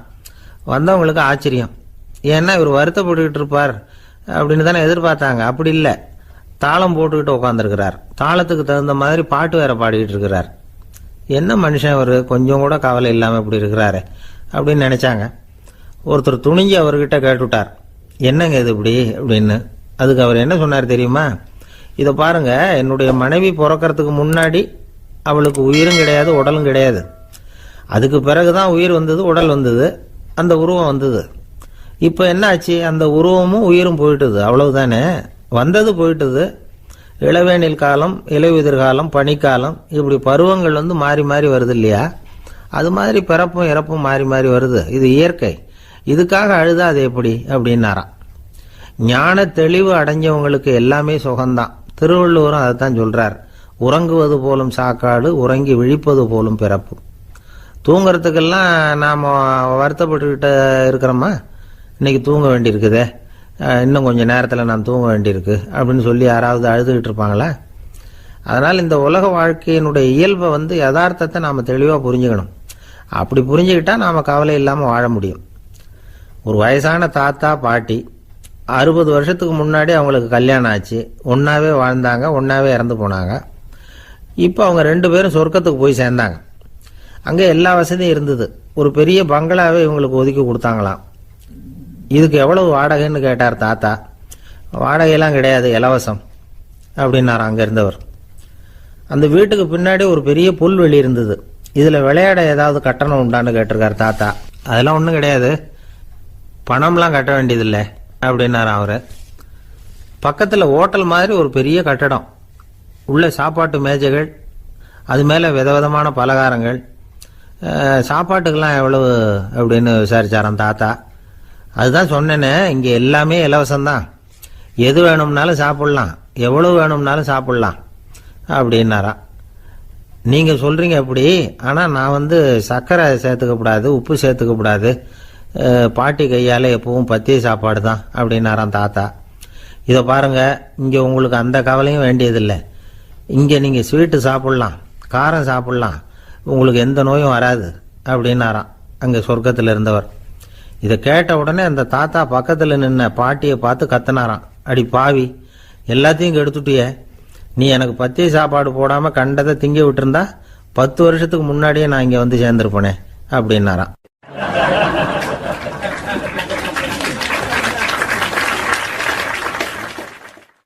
ஒரு சன்னியாசி, அவர் ஒரு நாள் ஒரு கனவு கண்டாராம்.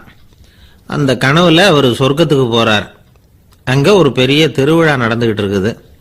எங்கே பார்த்தாலும் அலங்கார வளைவுகள், வண்ணமயமான விளக்குகள், பாதைகள் பூரா மலர்கள், எல்லா கட்டடங்களும் ஒளிமயம். அவ்வளவு கோலாகலமா பிரம்மாண்டமா அந்த திருவிழா நடந்துகிட்டு இருக்குது. அது என்ன திருவிழாங்கிறது இந்த சன்னியாசிக்கு புரியல. அங்க எதிரில் வந்துகிட்டு இருந்த ஒருத்தரை நிறுத்தி, என்ன விசேஷம் இங்க அப்படின்னு விசாரிச்சாராம். உனக்கு தெரியாத விஷயம், இன்னைக்கு இறைவனுக்கு பிறந்த நாள், அதை தான் எல்லாரும் சேர்ந்து கொண்டாடுறோம்.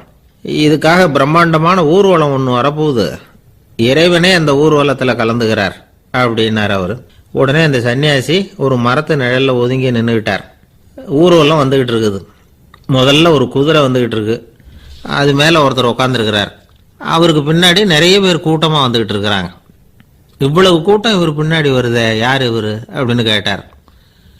ஒரு மதத்தின் பெயரை சொல்லி, இவர் அந்த மதத்தின் தலைவர், அவரை பின்பற்றுகிற மக்கள் கூட்டம் பின்னாடி வந்துகிட்டு இருக்குது அப்படின்னு விவரம் சொல்லியிருக்கிறாங்க. இவங்களுக்கு அடுத்தபடியா இன்னொரு குதிரையில் ஒருத்தர் வந்துகிட்டு இருக்கிறார்.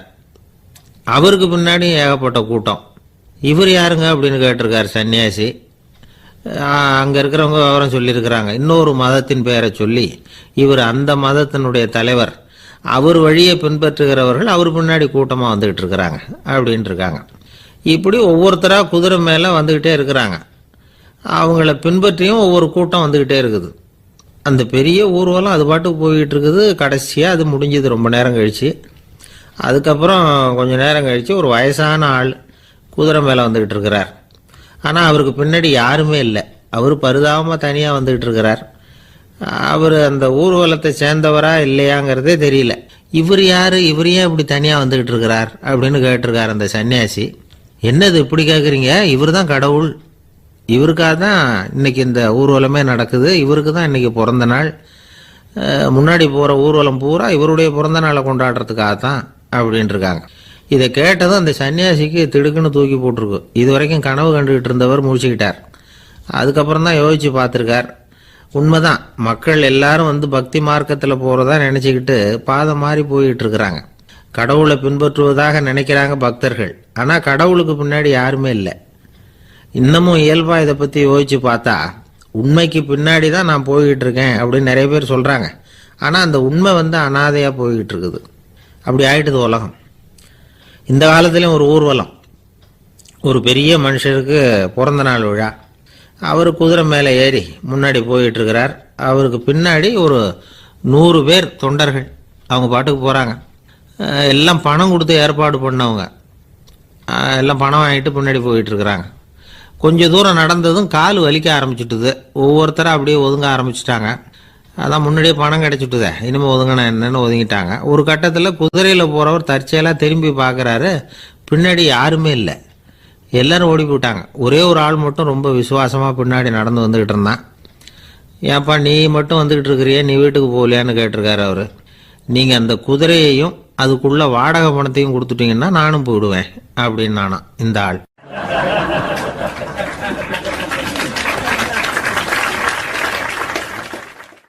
ஒரு ஊரில் ஒரு ஆள் இருந்தான். தையல் கடை வச்சுருந்தான்.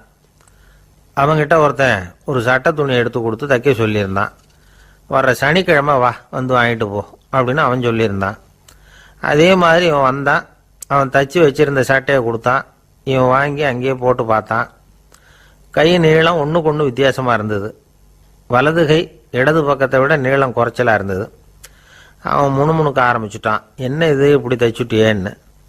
இதுக்கு அவன் சொன்னான், ஐயையோ இதுக்காகவா சங்கடப்படுறீங்க, வலது கையை மட்டும் கொஞ்சம் உள்ளே இழுத்தாப்புல வச்சுக்கிட்டீங்கன்னா சரியாக போகுது. மற்றபடி அந்த சட்டையில் உள்ள கலை அம்சத்தை கவனிங்க. எவ்வளோ அற்புதமாக தைச்சிருக்கேன் பாருங்கள். ஒரு சின்ன குறைய இப்படிலாம் பொருட்படுத்த வேண்டியதில்லை. நான் சொன்னது மாதிரி கையை கொஞ்சம் உள்ளே இழுத்தது மாதிரி வச்சுக்கிட்டு நடந்து போங்க, ஜோராக இருக்கும் அப்படின்னா.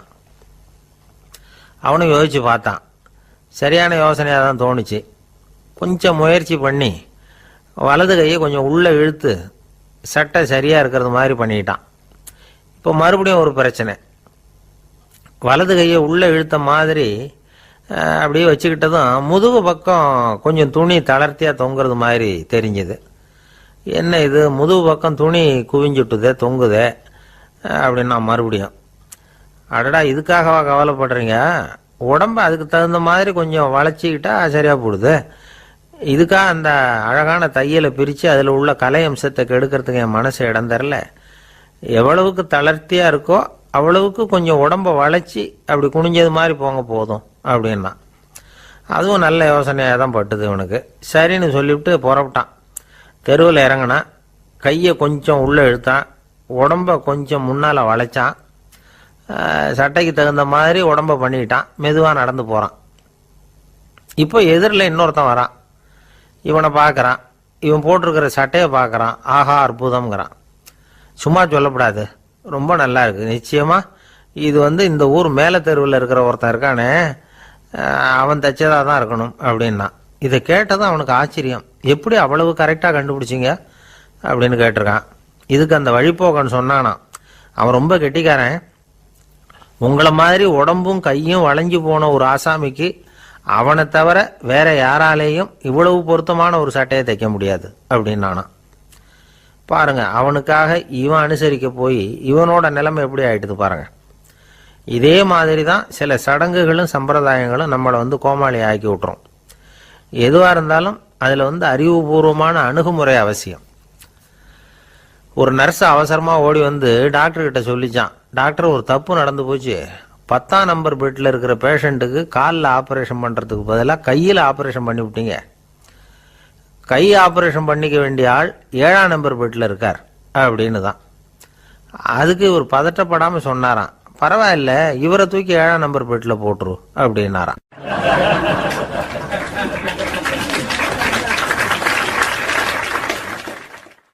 ஒரு மாணவனை பார்த்தேன்.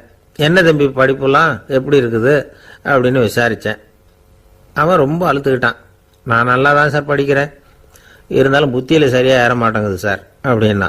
சரி, இவனும் நம்ம ரகம்தான் அப்படின்னு சொல்லி முடிவு பண்ணிக்கிட்டோம். கல்வி கற்கக்கூடிய ஒரு மாணவன் சம்பந்தப்படுற புத்திகள் பல வகை. அதை பற்றி ஒரு பெரியவர் விளக்கி இருக்கிறார். மிருத்து புத்தின்னு ஒன்று இருக்குதான். மிருத்துன்னா மண்ணு. மண்ணால் செவரு கட்டுறோம்ல, மண் சுவரில் ஆணி அடிக்கிறதும் சுலபம், அதை பிடுங்கி எடுக்கிறதும் சுலபம். அது மாதிரி சில பேர் குரு சொல்லி கொடுக்கறத சுலபமாக கேட்டு தெரிஞ்சு வச்சுக்குவாங்க, கொஞ்ச நேரத்தில் சுலபமாக மறந்தும் போயிடுவாங்க. இது மிருத்து புத்தின்னு பேர், மண் புத்தி. தாரு புத்தின்னு ஒன்று உண்டான். தாருன்னா மரம். அதில் பச்சை மரத்தில் ஆணி அடிக்கிறது சுலபம், ஆனால் அதை எடுக்கிறது கஷ்டம். அது மாதிரி ஆசிரியர்கிட்ட இருந்து கேட்டதை கவனமாக மனசில் பதிய வச்சுக்கிட்டு அதை மறக்காமல் இருக்கிறது தாரு புத்தி. பட்ட மரமாக இருந்தால் அதில் ஆணி அடிக்கிறதும் கஷ்டம், அடிக்கிற ஆணியும் சீக்கிரம் நழுவிடும். அது மாதிரி கேட்குற விஷயம் மனசில் பதியறதும் கஷ்டம்.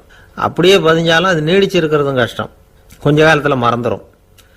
இன்னொரு வகை புத்தி ஒன்று உண்டு, அதுக்கு பேர் சிலா புத்தின்னு பேர். சிலான்னா கல். ஒரு கருங்கல்லில் 4 துளையை போட்டு ஒரு துளையில உளிய வச்சு அடிச்சா மற்ற துளை வழியாகவும் பிளந்து கல் 2ஆயிடும். அது மாதிரி சந்தியான இடங்கள்ல குறிப்பா ஒரு பொருளை சொன்னா அதை வச்சுக்கிட்டு மற்றதையும் தெரிஞ்சுக்கிறது, அது சிலா புத்தின்னு பேர்.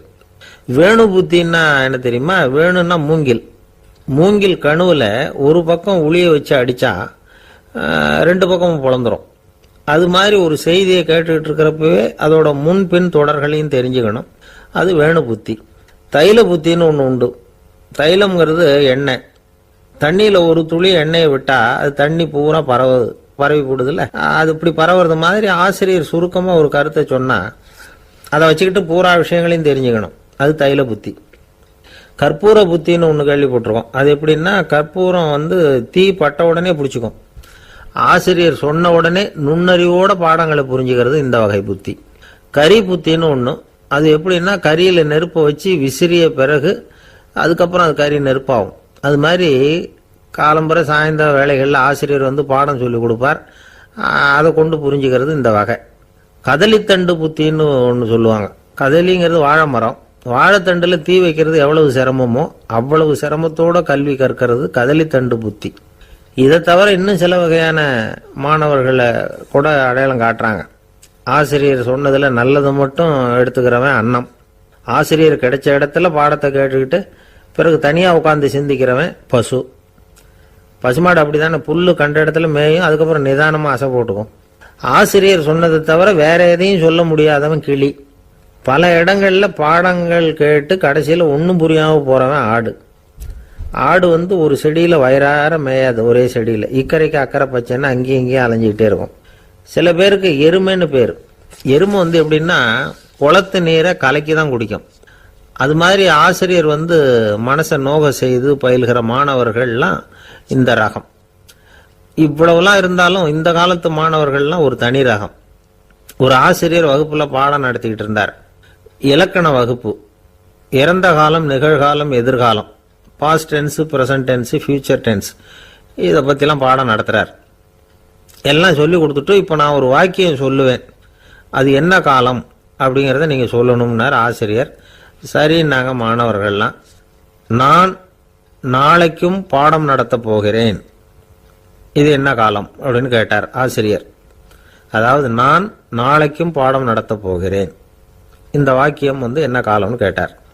ஒரு பையன் மெதுவாக எழுந்திரிச்சு சொன்னான், இது எங்க போதாத காலம் சார் அப்படின்னு சொல்லிவிட்டு உட்காந்துட்டானா.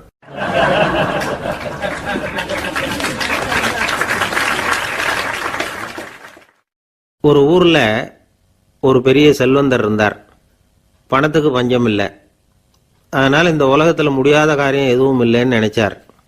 பணம் இருந்தாலே அந்த நினைப்பு தானா வந்துடும். அதனால இவரும் அப்படி நினைச்சதுல ஒன்றும் தப்பு இல்லை. அந்த ஊருக்கு குருநானக் ஒரு தடவை வந்தார். அவருக்கு இந்த செல்வந்தர் ரொம்ப பிரமாதமா ஒரு வரவேற்பு கொடுத்தார். ஊர் எல்லையிலேயே எங்க வீட்டுக்கு விருந்து சாப்பிட்டுட்டு போகணும்னு கேட்டுக்கிட்டார். அவரும் சரின்னு ஒத்துக்கிட்டார். உடனே தன்னுடைய பங்களாவில் ஒரு பெரிய விருந்துக்கு ஏற்பாடு பண்ணார். குருநானக் அழைச்சிட்டு வீட்டுக்கு போனார், உட்கார வச்சார். ஐயா, நான் இந்த ஊர்லயே ரொம்ப பெரிய வசதி உள்ளவன், என்னால் எல்லாம் முடியும். உங்களுக்காக நான் என்ன செய்யணும்னு சொல்லுங்க, எதுவாக இருந்தாலும் பரவாயில்ல, எவ்வளவு செலவானாலும் பரவாயில்ல, என்னால் செய்ய முடியும். என்ன செய்யணும்னு சொல்லுங்க, அது போதும், நான் செய்கிறேன் அப்படின்னு நான் ரொம்ப பணிவா.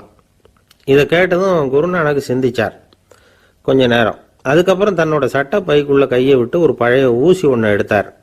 அந்த செல்வந்தர்கிட்ட கொடுத்தார். இதை பாருங்க, இவ்வளவு தூரம் நீங்கள் கேட்கறதுனால சொல்கிறேன், எனக்கு நீங்கள் செய்ய வேண்டிய உதவி இதுதான்னார். ஊசியை கையில் வாங்கிக்கிட்டு இது என்ன செய்யணும்னு சொல்லுங்க அப்படின்னார் அவர். நீங்கள் செய்ய வேண்டியது என்னன்னா, இந்த ஊசியை பத்திரமா வச்சிருக்கணும். நாம் 2 பேரும் இறந்து போனதுக்கு பின்னாடி இன்னொரு உலகத்தில் நாம் சந்திக்கக்கூடிய வாய்ப்பு இருக்குது. அப்போ இந்த ஊசியை என்கிட்ட கொண்டாந்து கொடுக்கணும். இதுதான் நீங்கள் எனக்காக செய்ய வேண்டிய உதவி அப்படின்னார் குருநானக் லேசாக சிரிச்சுக்கிட்டே. இதை கேட்ட உடனே இந்த பெரியவர் முழிக்க ஆரம்பிச்சிட்டார். அது எப்படிங்க, நான் சாகிறப்ப எப்படி இந்த ஊசியை எடுத்துக்கிட்டு இன்னொரு உலகத்துக்கு வர முடியும்னார். ஊசி மாதிரி ஒரு சின்ன பொருளை கூட இந்த உலகத்தை விட்டு நாம் போகிறப்ப எடுத்துகிட்டு போக முடியாதுங்கிறப்போ உங்களோட செல்வத்தையெல்லாம் எப்படி அங்கே எடுத்துகிட்டு வர போகிறீங்க அப்படின்னு கேட்டார் குருநானக். அதுக்கப்புறம் தான் அந்த பெரியவர் யோசிக்க ஆரம்பிச்சாராம். குருநானக் சொல்கிறார், இதை பாருங்க, நாம் செய்கிற நல்லது கெட்டது தான் கடைசி வரைக்கும் நம்ம கூட இருக்கும். அடுத்தவங்க நல்லா இருக்கணுங்கிறதுக்காக பொருளை செலவு செய்யணும்.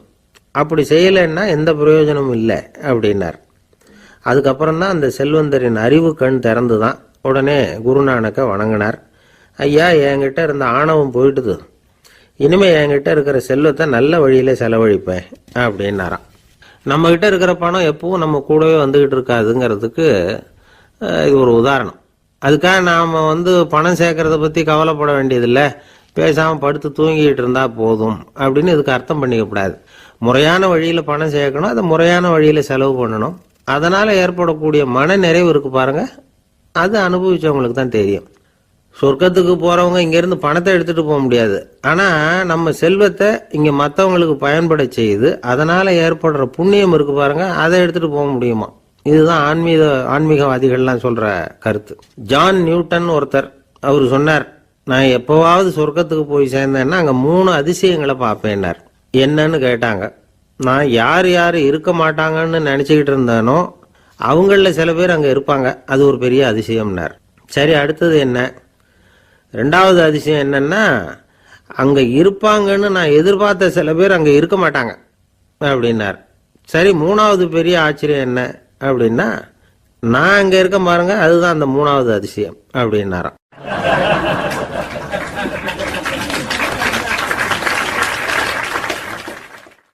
ஒருத்தர் ஓடி வந்தார். இன்னொருத்தரை பார்த்து, சார், உங்கள் சைக்கிளை ஒரு நாள் இரவல் கொடுங்களேன், பக்கத்து ஊருக்கு போயிட்டு வர வேண்டியிருக்கு அப்படின்னார். இவர் சைக்கிளை கொடுத்து பத்திரமா கொண்டுகிட்டு போங்கன்னார். சார், இதை பத்திரமா கொண்டு போகிறேன், கவலையே வேணாம், ஏன்னா இது உங்களோட சைக்கிள் அப்படின்னு நான் நினைக்கல, என்னோட சைக்கிளாக நினைக்கிறேன் அப்படின்னார். அதுக்கப்புறம் தான் இவருக்கு உண்மையாகவே பயம் வந்துட்டுது. ஏன்னா அவர் சொன்னது மாதிரி அதை தன்னோட சைக்கிளாகவே நினச்சி தள்ளிட்டு போட்டா என்ன பண்ணுறது? எது எதை நம்முடையதா நினைக்கணுங்கிறதுக்கு ஒரு வரையறை இருக்குது. சில பேர் ஆஃபீஸையே வீடாக நினச்சி விடுறது உண்டு. அப்படிப்பட்டவங்க கூட வீட்டை ஆஃபீஸாக நினைக்கிறது இல்லை. ஏன்னா வீட்டில் இவர் ஆஃபீஸராக நடந்துக்க முடியறதில்ல. இதெல்லாம் ஒரு பக்கம் இருக்கட்டும். இப்போ விஷயத்துக்கு வருவோம். பொறியியல் மேதை டாக்டர் விஸ்வேஸ்வரய்யா இருந்தார் இல்லையா, பாரத ரத்னா விருதெல்லாம் கொடுத்தாங்களே. ஆஃபீஸ் வேலை வேற, சொந்த வேலை வேற அப்படிங்கிறதுக்கு ஒரு உதாரணமாக இருந்தவர் அவர். மைசூர் மகாராஜா கிட்ட திவானா இருந்தார். அவர் ஒரு நாள் அரசாங்க வேலை காரணமாக வெளியூர் போயிருந்தார். ஹாசன்கிற ஊருக்கு பக்கத்தில் ஒரு பயண மாளிகை, அங்கே தங்கிவிட்டார். ராத்திரி அங்கே தங்கி இருந்துட்டு விடிஞ்சதும் ஊருக்கு திரும்புறதாக திட்டம். ராத்திரி தூங்கிறதுக்கு ரொம்ப நேரம் ஆயிட்டுது. ரொம்ப நேரம் வரைக்கும் அரசாங்க சம்பந்தப்பட்ட வேலைகளையே பார்த்துக்கிட்டு இருக்கிறார். அரசாங்க ஃபைல்கள் நிறைய இருந்தது. அதையெல்லாம் ஒவ்வொன்றா எடுத்தார், படித்து பார்த்தார், பரிசீலனை பண்ணார். அதில் எழுத வேண்டியதை எழுதினார், கையெழுத்து போட்டார். ஒரு வழியாக அந்த வேலையெல்லாம் முடிஞ்சுது. அதுக்கப்புறம் என்ன பண்ணார்னா, தன்னுடைய சூட்கேஸை திறந்தார். அதிலிருந்து 2 மெழுகுவத்தியை எடுத்து கொளுத்தி வச்சார். அந்த பயண மாளிகையில் அது வரைக்கும் எரிஞ்சுக்கிட்டு இருந்த மின்சார விளக்குகளை அணைச்சுட்டார். அதுக்கு பிறகு அந்த மெழுகுவத்தி வெளிச்சத்தில் சில புத்தகங்களை தொடர்ந்து படிக்க ஆரம்பிச்சிட்டார். அந்த பயண மாளிகையில் பணியாளராக இருந்தவர் இதை பார்த்துட்டு ஓடி வந்தார். மறுபடியும் மின் விளக்க போடுறதுக்காக போனார். விஸ்வேஸ்வரய்யா அதை பார்த்துட்டு போட வேணாம்ட்டாராம். இது வரைக்கும் நான் அரசாங்க அலுவல்களை கவனிச்சுக்கிட்டு இருந்தேன், அதனால் மின் விளக்குகள் அப்போ எரிஞ்சதில் தப்பு இல்லை. இப்போ நான் புத்தகம் படிச்சுக்கிட்டு இருக்கேன், இது என்னுடைய சொந்த வேலை. இங்கே இருக்கிற மின் விளக்கு அதுக்காக ஏன் எரியணும் அப்படின்னு கேட்டாராம். இப்போ இருக்கிற சில அரசு பணியாளர்கள்கிட்ட இந்த சம்பவத்தை பேச்சோட பேச்சா சொல்லி பார்த்தேன். அவங்களால இதை ஜீரணிக்கவே முடியல. நேர்மை தேவைதான் சார், அதுக்காக அவ்வளவு தூரத்துக்கு அது தேவையா அப்படிங்கிறாங்க.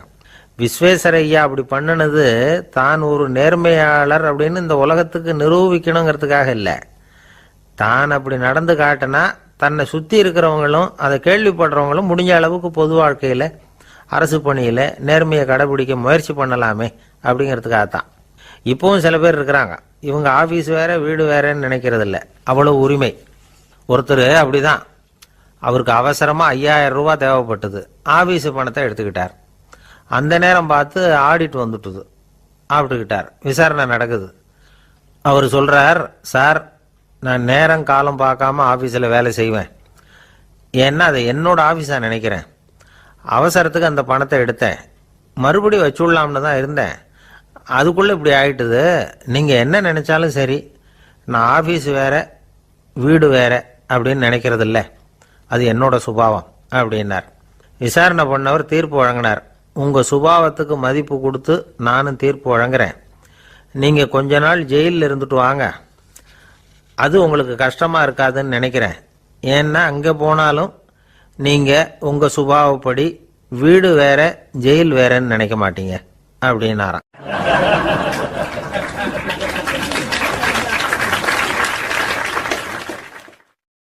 திபேத் நாட்டில் புத்த மடாலயங்கள் நிறைய உண்டு. அதுக்கு ஒரு தலைமையகமும் உண்டு. அது இந்த திபேத் தலைநகரம் லாசாவில் இருக்குது. ரொம்ப காலத்துக்கு அப்பால் அதை பற்றிலாம் நிறைய விவரங்கள் எழுதி வச்சிருக்கிறாங்க. அது இப்போவும் நமக்கு கிடைக்குது. அதாவது ரொம்ப தூரத்துக்கு அந்தாண்ட மலைகளுக்கு நடுவில் ஒரு கிளை மடாலயம். அந்த மடத்தின் தலைவருக்கு வயசாயிட்டு தான். அதனால் தலைமை பொறுப்பை வேற ஒருத்தர்கிட்ட ஒப்படைக்கலாம் அப்படின்னு முடிவு பண்ணாராம். உடனே ஒரு லாமாவை கூப்பிட்டார். அவர் மூலமாக தலைமை மடாலயத்துக்கு செய்தி அனுப்புனார், பொருத்தமான வாரிசு ஒருத்தரை அனுப்பி வைக்கும்படியாக. அந்த வாலிப லாமா புறப்பட்டார். காடு மேடெல்லாம் நடந்து போகிறார். ரொம்ப நாள் கழித்து தலைமை பீடத்தை அடைஞ்சார். தலைமை குருக்கிட்ட விவரத்தை சொன்னார். தகுதியான ஒருத்தரை அனுப்பி வச்சா அழைச்சிட்டு போகிறேன் அப்படின்னார். சரி, நாளைக்கு காலையில் நீங்கள் அவங்க எல்லாரையும் அழைச்சிட்டு போகலாம்னார் அவர். அவங்க எல்லாரையுமா? அங்கே தேவைப்படுறது ஒருத்தர் தானே அப்படின்னார் இவர். ஆமான்னார். அப்புறம் ஏன் எல்லாரையும் அழைச்சிட்டு போக சொல்கிறீங்கன்னார். அது இப்போ உனக்கு புரியாது. நான் ஒரு 100 பிக்குகளை அனுப்புகிறேன், அதாவது பிக்ஷுகளை. அவ்வளவு பேரையும் அங்கே வச்சு சமாளிக்க முடியாது அப்படின்னார் இவர். இருந்தாலும் இப்போ அந்த தலைமை குரு என்ன சொன்னார்னா, அதை பற்றி கவலைப்படாத, நான் 100 பேரை அனுப்புகிறேன். அதில் 99 பேர் வழியிலேயே காணாமல் போடுவாங்க, ஒருத்தன் மட்டும்தான் வருவான். அவனும் அங்கே வந்து சேர்ந்துட்டானா நீ ரொம்ப கொடுத்து வச்சவன் அப்படின்னார். இவருக்கு ஒன்றும் புரியல. இருந்தாலும் மறுநாள் அந்த வாலிபல் ஆமா 100 பேரை அழைச்சிக்கிட்டு புறப்பட்டார். போகிற வழியிலேயே பல பேர் அங்கங்கே பிச்சுக்கிட்டு போயிட்டாங்க. அவர் சொன்னது மாதிரியே வழியில் அவங்க ஊர்கள் இருந்தது தான் காரணம். அப்பா அம்மாவை பார்த்துட்டு வரேன் அப்படின்னு கொஞ்சம் பேர் போனாங்க. சொந்த பந்தத்தை பார்த்துட்டு வரேன் அப்படின்னு கொஞ்சம் பேர். ஒரு வாரம் ஆச்சு. இப்போ மிஞ்சினது 10 பேர் தான். வழியில் ஒரு நகரம். அங்கே சில பிஷுக்கள் வந்து சந்திச்சாங்க. எங்கள் மடத்து தலைவர் இறந்துட்டார், உங்களில் யாராவது ஒருத்தர் எங்களுக்கு தலைவராக முடியுமா அப்படின்னு கேட்டாங்க. 10 பேரும் தயார். அதில் ஒருத்தரை அழைச்சிட்டு அவங்க போயிட்டாங்க. இன்னொரு ஊரில் சில பேர் வந்தாங்க, வழி மறிச்சாங்க. நில்லுங்க, எங்கள் மன்னர் மகளுக்கு திருமணம், அதை நடத்தி வைக்க 3 லாமாக்கள் தேவை அப்படின்னாங்க. இப்படி கொஞ்சம் கொஞ்சமாக எல்லாரும் காலி. கடைசியில் 2 பேரும் மிஞ்சினாங்க. அங்கே ஒரு இளம்பெண் எதிரில் வந்தா, எங்கள் அப்பா வேட்டைக்கு போயிருக்கிறாரு, இன்னும் திரும்பி வரல, வீட்டில் வேற யாரும் இல்லை, தனியாக இருக்க பயமாக இருக்குது, யாராவது ஒருத்தர் எனக்கு துணையாக இருக்கணும் அப்படின்னு கேட்டுக்கிட்டா. எங்கள் 2 பேரில் நீயே ஒருத்தரை தேர்ந்தெடுத்துக்கோ, இல்லைன்னா எங்களுக்குள்ள சண்டை வந்துடும் அப்படின்னாங்க. இப்போ மிஞ்சினவர் ஒருத்தர். அவருக்கும் ஒரு சோதனை வந்தது. ஒரு தர்க்கவாதி எதிரில் வந்தான். உன்னோட வாதம் பண்ணணும்னா, இவனோட வாதம் பண்ணுறேன், அது முடிய ரொம்ப காலம் ஆகலாம், தர்க்கத்தில் நான் ஜெயிச்சா அங்கே வரேன், இல்லைன்னா இவருடைய சீடனை ஆயிடுவேன் அப்படின்னார் அவர். கடைசியாக அழைக்க வந்த வாலிபலாமா மட்டும் வெறும் கையோடு திரும்பி போனார். அங்கே இருந்த வயசான மடாதிபதி கேட்டார், எத்தனை பேர் அங்கேருந்து புறப்பட்டீங்கன்னார். என்னையும் சேர்த்து 101ன்னார் இவர். நல்லது, நீயாவது திரும்பி வந்திய, அதுதான் எனக்கு போதும், ஏன்னா நீ தான் எனக்கு உண்மையான வாரிசு, அந்த 100 பேரில் யாரும் வரமாட்டாங்க அப்படின்னார் அவர். ஏன்னா அவருக்கு தெரியும் இவர் ஒருத்தர் தான் திரும்பி வருவாருங்கிறது.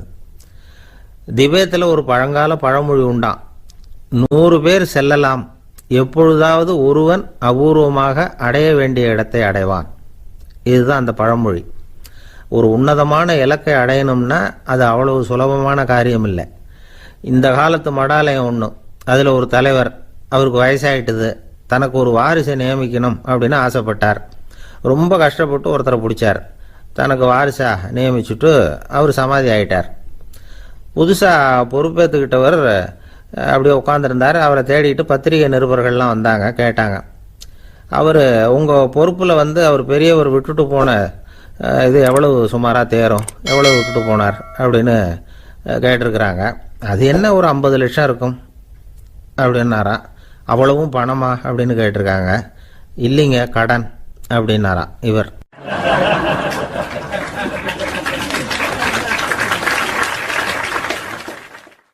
ஒரு நண்பர் யாருக்கோ ஃபோன் பண்ணிகிட்டு இருந்தார். அவர் பேசி முடித்ததும் நான் அவரை பார்த்து, இப்போ ஃபோன் பண்ணிங்களே, அந்த ஃபோன் நம்பர் என்ன அப்படின்னு கேட்டேன். அவர் தலையை சொரிஞ்சுக்கிட்டார், ஞாபகம் வரலன்னார். சரி சார், அதை விடுங்க, உங்கள் மனைவி பேர் என்ன அப்படின்னு கேட்டேன். மாலதின்னார். என்ன சார் இது வேடிக்கை, கொஞ்ச நேரத்துக்கு முன்னாடி பேசின ஃபோன் நம்பர் வந்து மறந்து போச்சு, எப்போவோ கல்யாணம் பண்ணிக்கிட்ட மனைவி பேர் மறக்கலை, அதை கரெக்டாக சொல்லிவிட்டீங்களே அப்படின்னு கேட்டேன். அவர் என்ன ஒரு மாதிரியாக பார்த்தார். அவர் அப்படி என்னை பார்த்ததில் ஒன்றும் தப்பு இல்லை, ஏன்னா நாம் எல்லாருமே அப்படித்தானே, ஒரு குறிப்பிட்ட காரியத்துக்காக தொலைபேசியில் ஒருத்தட்ட பேசுகிறோம், அதுக்கப்புறம் அந்த எண் வந்து நமக்கு அனாவசியம், அதனால் மறந்துடுறோம்.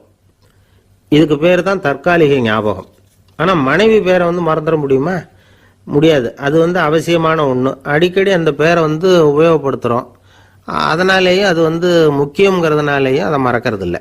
இதுக்கு பேர் நிரந்தர ஞாபகம். சரி, இந்த தற்காலிக ஞாபகம், நிரந்தர ஞாபகம், இது 2 ஞாபக அளவுகளையும் கட்டுப்படுத்துறது எது அப்படின்னா மூளைக்குள்ள நடக்கிற மின்சார நடவடிக்கைகள் தான். தற்காலிக ஞாபகம் ஒரு மின்னல் மாதிரி தோன்றி மறையுது. நிரந்தர ஞாபகம் ஒரு படிவம் போல மூளையில் படிஞ்சுடுது. ஒரு சம்பவத்தின் பல பிரதிகள் மூளையில் பல்வேறு பகுதிகளிலேயும் படிகிறதுனால ஒன்று மறைஞ்சாலும் மறந்தாலும் இன்னொன்று மறையறதில்லை. இப்படிப்பட்ட நிலைமையில தான் இந்த தொண்டையில் இருக்கு, வாயில் வரமாட்டேங்குது சார் அப்படிமா. ஒருத்தருக்கு எந்த துறையில் ஆர்வமும் ஈடுபாடும் அதிகமோ அது சம்பந்தமான ஞாபக சக்தி அதிகமாக இருக்கும். தொழிலை விரும்புகிற ஒரு டெலிஃபோன் ஆபரேட்டருக்கு எண்கள்லாம் நல்ல ஞாபகம் இருக்கும். அது மாதிரி கவிஞர்களுக்கு வார்த்தைகள் நல்ல ஞாபகத்தில் இருக்கும். இது ஒரு பக்கம் இருந்தாலும் ஒரு மூளை வந்து எண்களை விட எழுத்துக்களை விட படங்களை ரொம்ப சுலபமாக ஞாபகத்தில் வச்சுக்குது. புரிஞ்சுக்கிற தன்மை, அனுபவம், புத்தி கூர்மை இது கூடி குறையிறத பொறுத்து ஞாபக சக்தியும் ஏறும் இறங்கும். இப்போ உதாரணத்துக்கு ஒரு பையனுக்கு படித்தது எதுவும் ஞாபகத்தில் இல்லைன்னா அவன் அதை சரியாக புரிஞ்சுக்கலன்னு அர்த்தம். இந்த மறதிங்கிறது எந்த சமயத்தில் ஒரு பிரச்சனை ஆகுது தெரியுமா? உங்களுக்கு வேண்டியப்பட்ட ஒருத்தரை ஞாயிற்றுக்கிழமை சாயந்தரம் சரியாக 5 மணிக்கு கடற்கரைக்கு வர சொல்லிவிட்டு அந்த நேரத்தை மறந்துவிட்டா அது பரவாயில்ல, வர சொன்னதையே மறந்துவிட்டா தான் நிலைமை மோசம்னு அர்த்தம். இப்படி இருந்தால் இது சிகிச்சை எடுத்துக்க வேண்டிய நிலைமைங்கிறத புரிஞ்சுக்கணும். ஆமாம், இதுக்கும் மருந்து இருக்குது. ஆனால் மூளை குறிப்பிட்ட அளவுக்கும் கீழே இயங்குறப்போவோ இன்னொன்று சொல்லுவாங்க, இந்த நியூரோ டிரான்ஸ்மிட்டர் அப்படின்னு சொல்லுவாங்க. அப்படிங்கிற மூளை ரசாயனம் ரொம்பவும் குறைஞ்சி போகிறப்போ மட்டும்தான் உபயோகப்படும். டாக்டர் என்ன சொல்கிறாங்க தெரியுமா? மூளையை பொறுத்த வரைக்கும் அதில் ஞாபக சக்தி அதிகமாக உள்ள மூளை, மறதி உள்ள மூளை அப்படின்னு ஒன்றும் கிடையாது அப்படிங்கிறாங்க. நினைவு வச்சுக்கிறதுக்கு பயிற்சி அளிக்கப்பட்ட மூளை, பயிற்சியற்ற மூளை அப்படின்னு வேணும்னா சொல்லலாம் அப்படின்னு சொல்கிறாங்க. அதனால நம்ம ஞாபக சக்திங்கிறது நம்ம கிட்ட இருக்கிற பயிற்சி, முயற்சி இதை பொறுத்து தான் அமையும். ஒருத்தர் ஒரு பென்சிலை எங்கேயோ வச்சுக்கிட்டு தேடிக்கிட்டு இருந்தார். அப்புறம் என்னமோ தீவிரமா யோசனை பண்ணி அதை ஞாபகப்படுத்தி பார்த்துக்கிட்டு இருந்தாராம். எதிரில் உட்காந்துருந்தவர் சொன்னார், பென்சிலை தானே தேடிட்டு இருக்கீங்க, அது உங்க வலது காதில் இருக்குது சார் அப்படின்னாராம் அவரு. இதுக்கு அவர் சொல்லியிருக்காரு, பென்சிலை வலது காதில் தான் வச்சிருக்கேங்கிறது எனக்கு நல்லா ஞாபகம் இருக்கு, ஆனா எது வலது காதுங்கிறது தான் மறந்து போச்சு அப்படின்னாராம். அவர் அதை தான் யோசிச்சுட்டு இருந்திருக்கிறார்.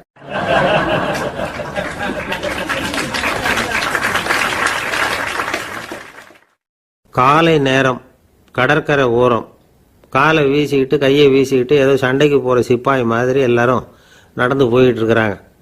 நடைப்பயிற்சி. அதில் நமக்கு தெரிஞ்ச ஒருத்தர் எதிரில் வந்தார் ரொம்ப வேகமாக. என்ன சார் வாக்கிங்க அப்படின்னு கேட்டோம். அவரால் ஆமாம்னு பதில் சொல்ல முடியல, அவ்வளவு கஷ்டம். மூச்சு விடுறதுக்கே வாயை திறந்து மூடிட்டு இருக்கிறார். எங்கே பேசுறது? கொஞ்சம் நின்று நிதானிச்சு மூச்சு விட்டுட்டு அதுக்கப்புறம் சொன்னார் ஆமாம் அப்படின்னு. என்ன சார் இவ்வளவு வேகம்னோம்? உங்கள் பேச்சை கேட்டுவிட்டு தான் சார் நடக்க ஆரம்பித்தோம். நீங்கள் தான் அடிக்கடி சொல்லிகிட்டு இருந்தீங்க நடக்கிறது நல்லதுன்னு. அன்னையிலேருந்து ஆரம்பிச்சுட்டேன், ஆனால் ரொம்ப கஷ்டமாக இருக்குது சார். இப்போ பாருங்கள், உங்கள்கிட்ட சுலபமாக பேசக்கூட முடியல, மூச்சு வாங்குது, உடம்பு கூட வலிக்கிறது மாதிரி இருக்குது அப்படின்னு அவர் பாட்டுக்கு பேச ஆரம்பிச்சிட்டார். உங்களை யார் சார் இவ்வளவு வேகமாக நடக்க சொன்னது? வேகத்தை குறைங்க, மெதுவாக நடங்க அப்படின்னோம். நீங்கள் நடக்கிறதுனால என்னென்ன சௌகரியம்னு அன்னைக்கு சொன்னீங்களே தவிர சௌகரியமாக நடக்கிறது எப்படின்னு சொல்லலையே அப்படின்னார் அவர். இன்னமும் லேசாக மூச்சு வாங்கிக்கிட்டே சொன்னால் கூட இவர் சொல்கிறதுலேயே ஒரு நியாயம் இருக்குது. அதனால் இந்த நடைப்பயிற்சி பண்ணுறவங்க கவனிக்க வேண்டிய சில முக்கியமான குறிப்புகள் இருக்குது. அது என்னென்னங்கிறத அவங்க தெரிஞ்சுக்கணும். அது தெரிஞ்சு வச்சுக்கிறது நல்லது. இதெல்லாம் மருத்துவ நிபுணர்கள் சொல்கிற குறிப்புகள். அவங்க என்ன சொல்கிறாங்க தெரியுமா? உங்கள் வயசு 40க்கு மேலேயா? உங்கள் எடை இருக்க வேண்டியதை விட 10 கிலோ அதிகமாக இருக்குதா? நீங்கள் புகை பிடிக்கிறவரா? இதய நோய், இரத்த நாள நோய், உயர் ரத்த அழுத்தம் இப்படி ஏதாவது உங்களுக்கு உண்டா? அப்படின்னா நீங்கள் உங்கள் இஷ்டத்துக்கு வரிஞ்சு கட்டிக்கிட்டு நடைப்பயிற்சி பண்ண ஆரம்பிச்சிடாதீங்க. முதல்ல ஒரு மருத்துவ பரிசோதனை பண்ணிக்கோங்க, அதுதான் நல்லது அப்படின்னு அவங்க சொல்கிறாங்க. நடக்கிறப்போ, உடற்பயிற்சி செய்கிறப்போ மார்பு பகுதியில் அல்லது வேற எங்கேயாவது தொடர்ந்து வலி இருந்ததுன்னா பயிற்சியை நிறுத்திவிட்டு டாக்டரை போய் பார்க்கணும். நடைப்பயிற்சி பண்ணுறப்போ உங்கள் சக்திக்கு தகுந்த மாதிரி மெதுவாக அதிக கஷ்டம் இல்லாமல் முன்னேறலாம். அங்கே என்ன போட்டியாக வைக்கிறாங்க? முந்திக்கிட்டு போய் என்ன பண்ண போகிறோம்? பரிசா வாங்க போகிறோம். அதனால் நிதானம் அவசியம் அப்படிங்கிறது அவங்க ஆலோசனை. தொந்தரவு கொடுக்காத ஷூ, ட்ரெஸ்ஸு இதுகளை உபயோகப்படுத்துங்க. பாதத்தில் ஆடு தசை இருக்குல்ல, அங்கே ஏதாவது பிரச்சனை இருந்ததுன்னா டாக்டரை பாருங்கள். இந்த பாதத்தில் வலி வரும் அந்த இடத்துல. வெயில் காலமாக இருந்தால் தலைக்கு தொப்பி வச்சுக்கோங்க. பனியில் நடந்தாலும் அப்படி தான், தலையை பத்திரமா பார்த்துக்குங்க. நம்மக்கிட்ட ஏதோ கொஞ்சம் உருப்படியாக தெரியறது அதுதானே. உடற்பயிற்சிக்கு முன்னாடி பின்னாடி பயிற்சி செய்கிறப்போ நிறைய தண்ணி குடிக்கலாமா. முதல் 1 மாதத்துக்கு கொஞ்சம் தளர்த்தியாக சாவகாசமாக நடக்கலாம். மணிக்கு 3 அல்லது 4 கிலோமீட்டர் வேகம்னு வச்சுக்கங்களேன். அதுக்கப்புறம் வேகத்தை அதிகப்படுத்தலாம். மணிக்கு 6 அல்லது 8 கிலோமீட்டர் அளவுக்கு நடக்கலாம். நல்லா கையை வீசிக்கிட்டு நடக்கணும். மூச்சு விடுற எண்ணிக்கை அதிகரிக்கணும். இது மாதிரி ஒரு 30 நிமிஷம் நடக்கலாம். தனியாக நடந்து போகிறதுக்கு உங்களுக்கு என்னமோ மாதிரி இருக்குதா? கூட யாரையாவது சேர்த்துக்குங்க, ஒரு குரூப்பாக சேர்ந்து போகலாம். நடக்கிறதுங்கிறத ஒரு சந்தோஷமான சமாச்சாரமாக ஆக்கிக்கணும். தினம் இப்படி நடக்க வேண்டி இருக்குதே அப்படின்னு புலம்பிக்கிட்டே போகக்கூடாது. சில பேர் நடக்கிறப்போ கடந்த காலத்தை அசை போட்டுக்கிட்டே போவாங்க, சில பேர் வருங்காலத்தை அசை போட்டுக்கிட்டே போவாங்க. சில பேர் முக்கியமான திட்டம்லாம் இப்படி நடக்கிறப்ப தான் தீர்மானம் பண்ணுவாங்க. நடக்கிறதுனால மன இறுக்கம் குறையுது, பரபரப்பு குறையுது, மன ஆற்றல் பெருகுது, தன்னம்பிக்கை வளருது, முதுமை தள்ளி போகுது, செயல்திறன் அதிகரிக்குது. இதை தவிர உடம்புக்கும் பல விதமான சௌகரியங்கள் ஏற்படுது. அதனால இதுவரைக்கும் நடக்க ஆரம்பிக்காதவங்க இனிமே இந்த குறிப்புகளை கவனத்தில் வச்சுக்கிட்டு நடக்க ஆரம்பிச்சுடலாம். சார்லஸ் லேம்ப் அப்படின்னு ஆங்கில இலக்கிய மேதை ஒருத்தர், அவர் ஒரு தரம் உடம்பு சரியில்லைன்னு டாக்டர்கிட்ட போனாராம். டாக்டர் அவரை பார்த்துட்டு, நீங்கள் தினமும் காலையில் வெறும் வயத்தில் நடக்கணும் அப்படின்னாராம். வெறும் வயத்தில் நடக்கிறதுக்கு நான் தயார், ஆனால் வயிறு கிடைக்கணுமே சார், யார் வயத்து மேலே நடக்கிறது டாக்டர் அப்படின்னு கேட்டாராம் இவர்.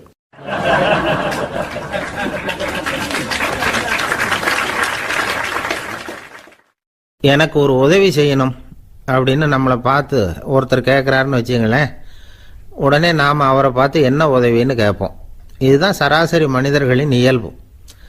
ஆனால் ஒருத்தர் எனக்கு ஒரு உதவி செய்யணும் அப்படின்னு கேட்ட உடனே என்ன உதவின்னு கூட கேட்காம சரி செய்கிறேன் அப்படின்னு ஒத்துக்கிறது இருக்கு பாருங்க, அது கொஞ்சம் அபூர்வம். அந்த காலத்தில் ஒருத்தர் இருந்தார். அவர் எப்படி தெரியுமா, உதவி கேட்குறவங்க நல்லவங்களா கெட்டவங்களா அப்படின்னு கூட பார்க்கல, தனக்கு நன்மையா தீமையா அப்படின்னு கூட பார்க்கல, உதவி செய்கிறேன்னு புறப்பட்டு விட்டார். அவர் யார் தெரியுமா, அவர் தான் நல சக்கரவர்த்தி. அவர் மாதிரி நாமும் உதவி கேட்குறவங்களுக்கு உடனே உதவி செய்கிறதுக்கு தயாராக இருக்கணும் அப்படின்னு சொன்னார் ஒரு ஆன்மீக பேச்சாளர். நல சரித்திரத்தை அவர் சொல்லிக்கிட்டு இருந்தார்.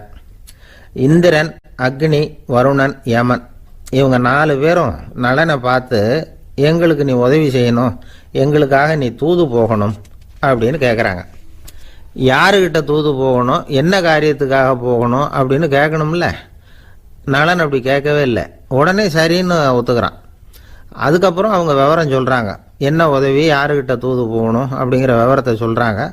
நலனுக்கும் அப்புறம்தான் புரியுது, எந்த தமயந்தியை இவன் காதலிச்சானோ, எந்த தமயந்தின் சுயம்பரத்துக்காக இவன் போய்கிட்டு இருக்கிறானோ அந்த தமயந்தியை பார்த்து தங்களுக்காக அவகிட்ட வாதாடணும், பேசணும், தங்களில் ஒருத்தரை கல்யாணம் பண்ணிக்கும்படியாக கேட்கணும் அப்படின்னு அவங்க 4 பேரும் நலன்கிட்ட கேட்குறாங்க.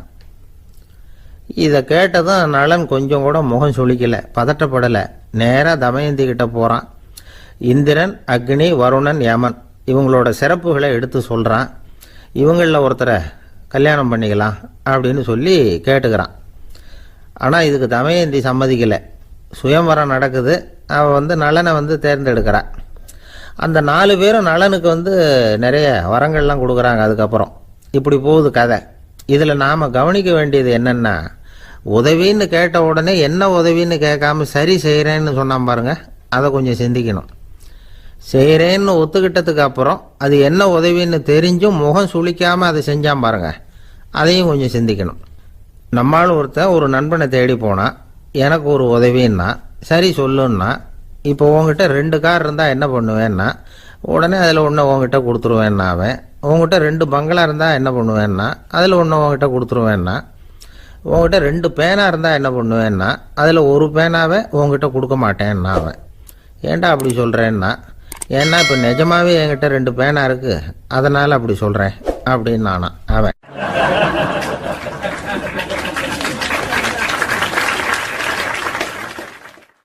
ரொம்ப பேருக்கு கூட்டத்தில் பேசுறதுன்னா பயம். நமக்கு ஒன்றும் தெரியாதுன்னு மற்றவங்க நினச்சிடக்கூடாதுங்கிற எண்ணம் தான் இதுக்கு காரணம். ரொம்ப முக்கியமான ஒரு கூட்டம்னா பயமும் அதிகமாக இருக்கும். முக்கியமானவங்கள்லாம் வருவாங்களே, அவங்கெல்லாம் நம்மளை பற்றி மட்டமாக நினச்சிருவாங்களே அப்படிங்கிற பயம் வந்துடும். ஆனால் மேடை பேச்சுங்கிறது அவ்வளவு கடினமான ஒரு காரியம் இல்லைங்கிறாங்க அது சம்பந்தமான நிபுணர்கள். யாரும் பேச்சாளர் ஆகலாம், இது ஒன்றும் பெரிய கிஃப்ட் கிடையாது அப்படின்னு அவங்க சொல்கிறாங்க. நீங்கள் ஒரு சிறந்த பேச்சாளர் ஆகணுமா அப்படின்னா அதுக்குன்னு சில ஆலோசனைகளை சொல்லி வச்சிருக்கிறாங்க அனுபவசாலிகள். முதல் ஆலோசனை என்னன்னா, உங்கள் பேச்சு எளிமையாக இருக்கணும். ஏதாவது ஒரு கருத்து அல்லது 2 கருத்து சொன்னால் போதும். 20 அல்லது 30 கருத்துக்களை சொல்லிகிட்டே போகக்கூடாது. 2வது ஆலோசனை, நீங்கள் என்ன பேச போகிறீங்கிறது முதல்ல உங்களுக்கு நல்லா புரியணும். அதுக்கப்புறம் தான் அதை அடுத்தவங்களுக்கு புரிய வைக்க முடியும். எப்படி ஆரம்பிக்க போகிறோம், எந்த கருத்தை முக்கியமாக வலியுறுத்த போகிறோம், எப்படி முடிக்க போகிறோம் அப்படிங்கிறத முதல்ல நல்லா சிந்திச்சு மனசில் வச்சுக்கணும். கடைசியாக என்ன சொல்கிறீங்களோ அதுதான் கேட்குறவங்க மனசில் நிற்கும். 3வது ஆலோசனை என்னென்னா, உங்கள் பேச்சு சுருக்கமாக இருக்கணும். ஒரு 15 நிமிஷம் பேசுறது ரொம்ப பொருத்தம். மணிக்கணக்கில் பேசிக்கிட்டு இருக்கிறது நல்லதில்லை. 4வது ஆலோசனை, நீங்க பேசுறது உண்மையா இருக்கணும். உங்களுக்கு உண்மையான அனுபவங்கள் இருக்கும், அதை சொல்லலாம். உங்களுடைய உண்மையான அனுபவங்களை மற்றவங்களோட பகிர்ந்துக்கணும், அதுதான் முக்கியம். 5வது ஆலோசனை, ஆரம்பத்தில் கொஞ்ச நேரம் உங்களை பற்றியும் எதிரில் உள்ளவங்களை பற்றியும் சம்பந்தப்படுத்தி ஏதாவது பேசி ஒரு நெருக்கத்தை ஏற்படுத்திக்கணும். ஒவ்வொருத்தரும் இப்போ இவர் பேச போகிறது நம்ம சம்பந்தப்பட்டது அப்படின்னு நினைக்க ஆரம்பிச்சிருவாங்கல்ல, அதுக்கப்புறம் அவங்க கேட்க தயாராகிட்டாங்கன்னு அர்த்தம். எதிரில் உட்காந்துருக்கிற கூட்டத்திலிருந்து 3 பேரை தேர்ந்தெடுங்க. அதாவது வலது பக்கம் ஒருத்தர், நடுவில் ஒருத்தர், இடது பக்கம் ஒருத்தர். அதாவது உங்களை ரொம்ப கனிவாகவும் ஆர்வமாகவும் பார்க்குறவராக பார்த்து தேர்ந்தெடுத்துங்க. மனசுக்குள்ள நீங்கள் பேசும்பொழுது என்ன பண்ணணும்னா, இவங்களை நேருக்கு நேராக மாறி மாறி பார்த்துக்கிட்டே பேசுனீங்கன்னா நீங்கள் ஏதோ ஒட்டுமொத்த கூட்டத்தையும் பார்த்து பேசுகிறதாக ஒரு உணர்வு அது ஏற்படுத்திவிடும். 6வது ஆலோசனை என்னென்னா, சொற்பொழிவுன்னா நீங்கள் பேசணும், படிக்கக்கூடாது. எழுதி படிக்கிறது நல்லா இருக்காது. குறிப்புகள் வேணும்னா வச்சுக்கலாம். படிக்கிறது பேப்பர்லேருந்து வர்றது மாதிரி இருக்கும், பேசுறது இதயத்திலேருந்து வர்றது மாதிரி இருக்கும். அப்புறம் 7வது ஆலோசனை சொல்கிறாங்க. அது என்னென்னா, மேடையில் ஏறி நின்ன உடனே இயல்பாக மூச்சை இழுத்து விட்டுங்க, இயல்பு நிலைக்கு வாங்க, அதுக்கப்புறம் இயல்பாக பேச ஆரம்பிக்கலாம் அப்படிங்கிறாங்க. இவ்வளவும் பேச்சு கலையில் வல்லுநர்களாக இருக்கிறவங்க சொல்லுகிற ஆலோசனைகள். இதையெல்லாம் கடைபிடிச்சா நமக்கும் அதுக்கும் வெகு தூரம்னு நினச்சிக்கிட்டு இருந்த ஒன்று இப்போ கிட்டத்தில் நெருங்கி வந்துடும். நாம் சொல்கிறபடியெல்லாம் அது கேட்கும். ஒரு பேச்சாளர், அவருக்கு சுருக்கமாகவே பேச தெரியாது. மேடையில் ஏற்றி விட்டுவிட்டா போதும், ஆரம்பிச்சிருவார், நிறுத்த மாட்டார், பேசிக்கிட்டே இருப்பார். ஒரு தடவை அவர் ஒரு கூட்டத்தில் ரொம்ப நேரம் பேசிக்கிட்டே இருக்கிறார். எதிரில் பொறுமை இழந்த ஒருத்தர் தன்னுடைய கை கடிகாரத்தை காட்டினார். அதை கவனித்த பேச்சாளர், மன்னிக்கணும், கை கடிகாரம் நான் கொண்டுகிட்டு வர மறந்துட்டேன், அதுதான் நேரம் போனதே தெரியல அப்படின்னு சொல்லியிருக்கிறார். இதுக்கு அவர் சொன்னாராம் கோபமா, ஏய்யா கடிகாரத்தை தான் பார்க்க முடியல, மறந்துட்டேன், பக்கத்தில் மாட்டிருக்கிற கேலண்டரையாவது பார்க்கக்கூடாதா அப்படின்னாராம்.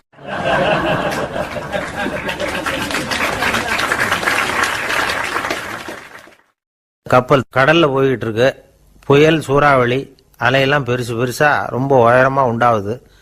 கடுமையான காற்றிலேயும் வேகமான அலைகள்லேயும் சிக்கி அந்த கப்பல் தடுமாறுது.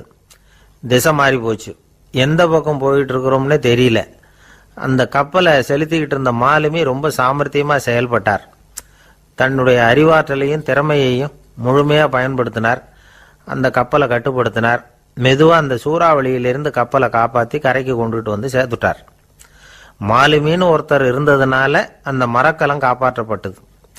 மாலுமின்னு ஒருத்தர் இல்லைன்னு வச்சுக்கோங்க, அந்த கப்பலோட கதி என்னவா இருக்கும் யோசிச்சு பாருங்க. ஒரு கோபக்காரனுடைய நிலைமையும் அப்படித்தானா. கோபக்காரன்கிறவன் ஒரு மாலுமி இல்லாத மரக்கலம் அப்படிங்கிறார் நபிகள் நாயகம்.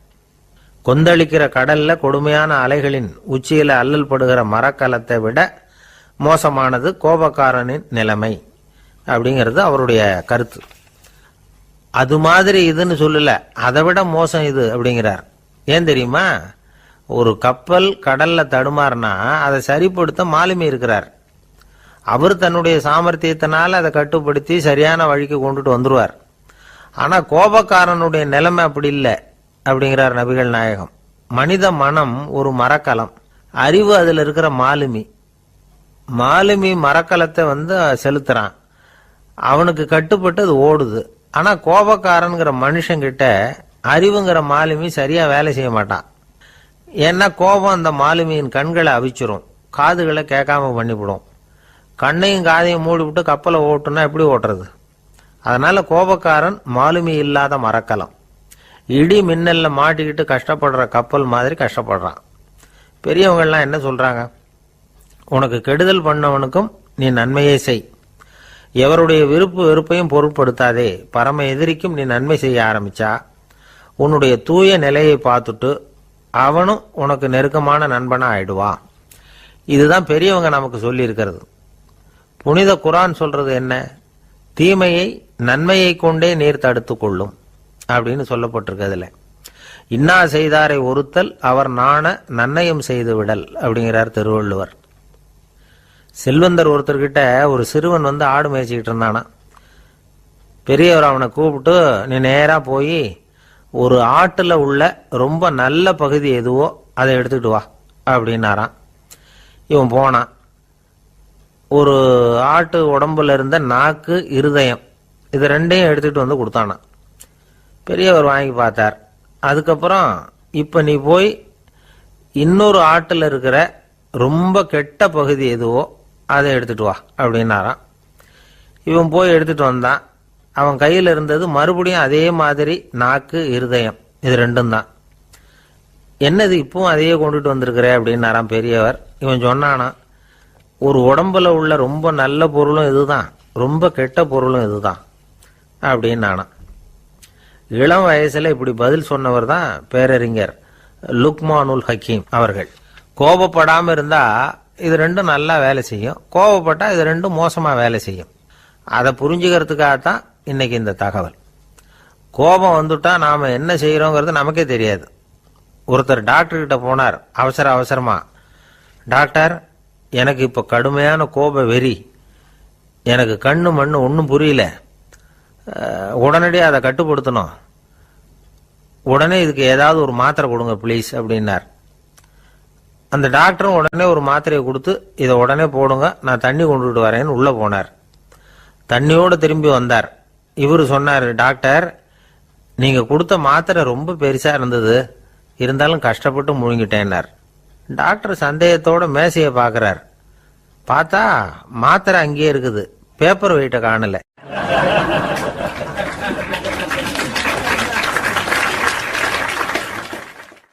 தானத்துல சிறந்தது எது அப்படின்னு ஒரு கேள்வியை கேட்டு, தானத்துல சிறந்தது நிதானம் அப்படின்னு அதுக்கு ஒரு பதிலும் சொல்றவங்க உண்டு. நிதானம் ரொம்ப அவசியம், அதுவும் இன்றைய உலகத்துக்கு ரொம்ப அவசியம். இன்னைக்கு உலகம் ரொம்ப பரபரப்பா போய்கிட்டு இருக்குது. பொறுமையா இருக்கணும்னு நினைக்கிறவங்களால கூட அப்படி இருக்க முடியறதில்ல. பொறுமையை சோதிக்கிறது மாதிரி பல சம்பவங்கள், அதையெல்லாம் சந்திச்சே தீர வேண்டியிருக்குது. எங்க போனாலும் கியூல நிக்க வேண்டியிருக்குது, எங்க போனாலும் காத்துக்கிட்டு இருக்க வேண்டியிருக்கு. ஆபீஸ்லயோ வீட்லயோ கூட நீங்க நிதானமா பொறுமையா நடந்துக்க தெரியலன்னா உங்களுக்கு சிடுமூஞ்சி, முசுடு இப்படிலாம் பேர் வச்சிருவாங்க. அது உங்களுக்கு தேவையா? சரி, வாழ்க்கையில் பொறுமைசாலின்னு பேர் வாங்கறதுக்கு என்ன வழி? முதல் பாயிண்ட், நீங்க நினைக்கிறது, எதிர்பார்க்கறது, செய்யறது எல்லாமே 100% கரெக்டா நடக்கணும்னு ஆசைப்படக்கூடாது. எதுவா இருந்தாலும் அதுல ஓரளவுக்கு தவறு நடக்கலாம் அப்படிங்கறத எதிர்பார்த்தே இருக்கணும். ஓரளவுக்கு அதை அனுமதிக்கணும்.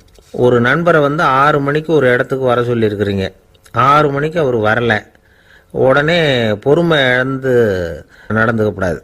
ஒரு 10 நிமிஷம் டிலே ஆகலாம். ஒரு வர்ற வழியில பஸ்ஸு கூட ஏதாவது டிராஃபிக்ல மாட்டியிருக்கலாம். அதெல்லாம் எதிர்பார்த்தே கொஞ்சம் காத்திருக்கிறதுல ஒன்றும் தப்பு இல்லை. சில சமயம் டிலே ஆகிறது கூட நல்லதா முடியும்.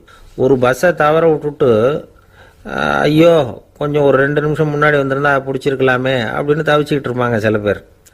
அடுத்தபடியாக வர்ற பஸ்ஸு நேரடியாக நீங்கள் போக வேண்டிய இடத்துக்கே கொண்டு போய் விடுற பஸ்ஸாக கூட இருக்கலாம். அது உங்களுக்கு முன்னாடி தெரியாதுல்ல. சில நெருக்கடியான சூழ்நிலைகளை தமாஷா எடுத்துக்கிறதுக்கு பழகிக்கணும். சில இடங்களுக்கு போகிறப்ப காத்திருக்கிறதுக்கு நம்ம மனசை தயார்படுத்திக்கிட்டே போகணும். ஒரு ரயிலுக்கோ பஸ்ஸுக்கோ அல்லது விமானத்துக்கோ கப்பல் பிரயாணத்துக்கோ போகிறப்போ அங்கே போய் நீங்கள் மணிக்கணக்கில் கூட காத்துக்கிட்டு தான் இருக்கணும். புறப்படுற நேரம் கூட மாறலாம். நீங்கள் போய் சேர்ந்ததும் அது உடனே புறப்படணும்னு கட்டாயமாக என்ன? அது மாதிரி சமயத்தில் படிக்கிறதுக்குன்னு சில சுவாரஸ்யமான புத்தகங்களையும் கையில் எடுத்துக்கலாம். உங்களை சுற்றி எவ்வளவோ சுவாரஸ்யமான சம்பவங்கள் நடந்துக்கிட்டு இருக்குதுல்ல, அதையெல்லாம் வேடிக்கை பாருங்கள். எதுக்காக காத்துக்கிட்டு இருக்கிறோமோ அந்த காரியத்தில் உண்மையாகவே நமக்கு ஒரு அக்கறை இருந்தால் நமக்கு போர் அடிக்காது. சில கோயில்களில் பார்த்துருப்பீங்க, தரிசனத்துக்காக பக்தர்கள் நாள் கணக்கில் காத்துக்கிட்டு இருப்பாங்க. அவங்களெலாம் அழுத்துக்கிறது இல்லை. ஆண்டவனை தரிசிக்கணுங்கிற உண்மையான அக்கறை இருக்கிறதுனால அவங்களுக்கு போர் அடிக்கிறது இல்லை. ஆனால் சில சினிமா தியேட்டரில் கூட பார்க்கலாமே, சினிமா கியூ கூட அப்படி தான். சாயந்தரம் 6 மணி ஆட்டத்துக்கு காலம்பரம் 6 மணிக்கே போய் கூட காத்துக்கிட்டு இருப்பாங்க. அவங்களுக்கெல்லாம் போர் அடிக்காது, படம் பார்க்குற ஆர்வம். இன்னொரு முக்கியமான விஷயத்த நாம் பழக்கப்படுத்திக்கணும். லிவ் ஃபார் தி மூமெண்ட் அப்படிங்கிறாங்க நிபுணர்கள். ரொம்ப பேர் எப்படின்னா அடுத்தபடியாக நடக்க போகிற விஷயத்திலேயே கவனமாக இருப்பாங்க. அந்த நினைப்புலேயே இந்த நிமிஷத்தை பொறுமை இல்லாமல் கழிப்பாங்க. ஒருத்தர் இருக்கார், அவர் எப்படின்னா ஆஃபீஸ் முடியறதுக்குள்ளேயே சார் 5 மணிக்கெல்லாம் ரெடியாக இருங்க, நாம் அந்த ஹோட்டலில் போய் டிஃபன் சாப்பிட்ணும் அப்படின்னு 4 மணிலேருந்து சொல்லிகிட்டு இருப்பார். 4:55 பரபரப்பாக ஓடி வருவார். 2 பேரும் புறப்படுவோம், ஹோட்டலுக்கு போவோம், சாப்பிட்டுக்கிட்டு இருப்போம். அப்படி சாப்பிட்டுட்டு இருக்கிறப்ப, சார் சார் சாப்பிட்டு முடித்ததும் நேராக ஒரு ஜவுளி கடைக்கு போகிறோம் அப்படிம்பார். பரபரக்க சாப்பிட்டு முடிப்பார், புறப்படுவார். ஜவுளி கடையில் அவசர அவசரமாக சீக்கிரம் பில் போடுங்க சார், சினிமாவுக்கு நேரம் ஆகிடும்பார்.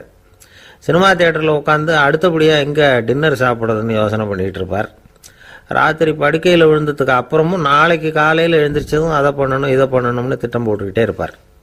அதாவது எப்போவும் அடுத்த நிமிஷம், அடுத்த நாள், அடுத்த வாரம், அடுத்த வருஷம், இதுதான் அவங்க சிந்தனை. இந்த நிமிஷம் என்ஜாய்மெண்ட்டை அவங்க இழந்துடுறாங்களாம். அதனால தான் வாழ்நாள் பூரா பொறுமையின்மை, அவஸ்தை, அல்லல். அதனால் நாம் எல்லாரும் வாழ்க்கையில் நிதானமாக இருக்கிறதுக்கு கற்றுக்கணுமா.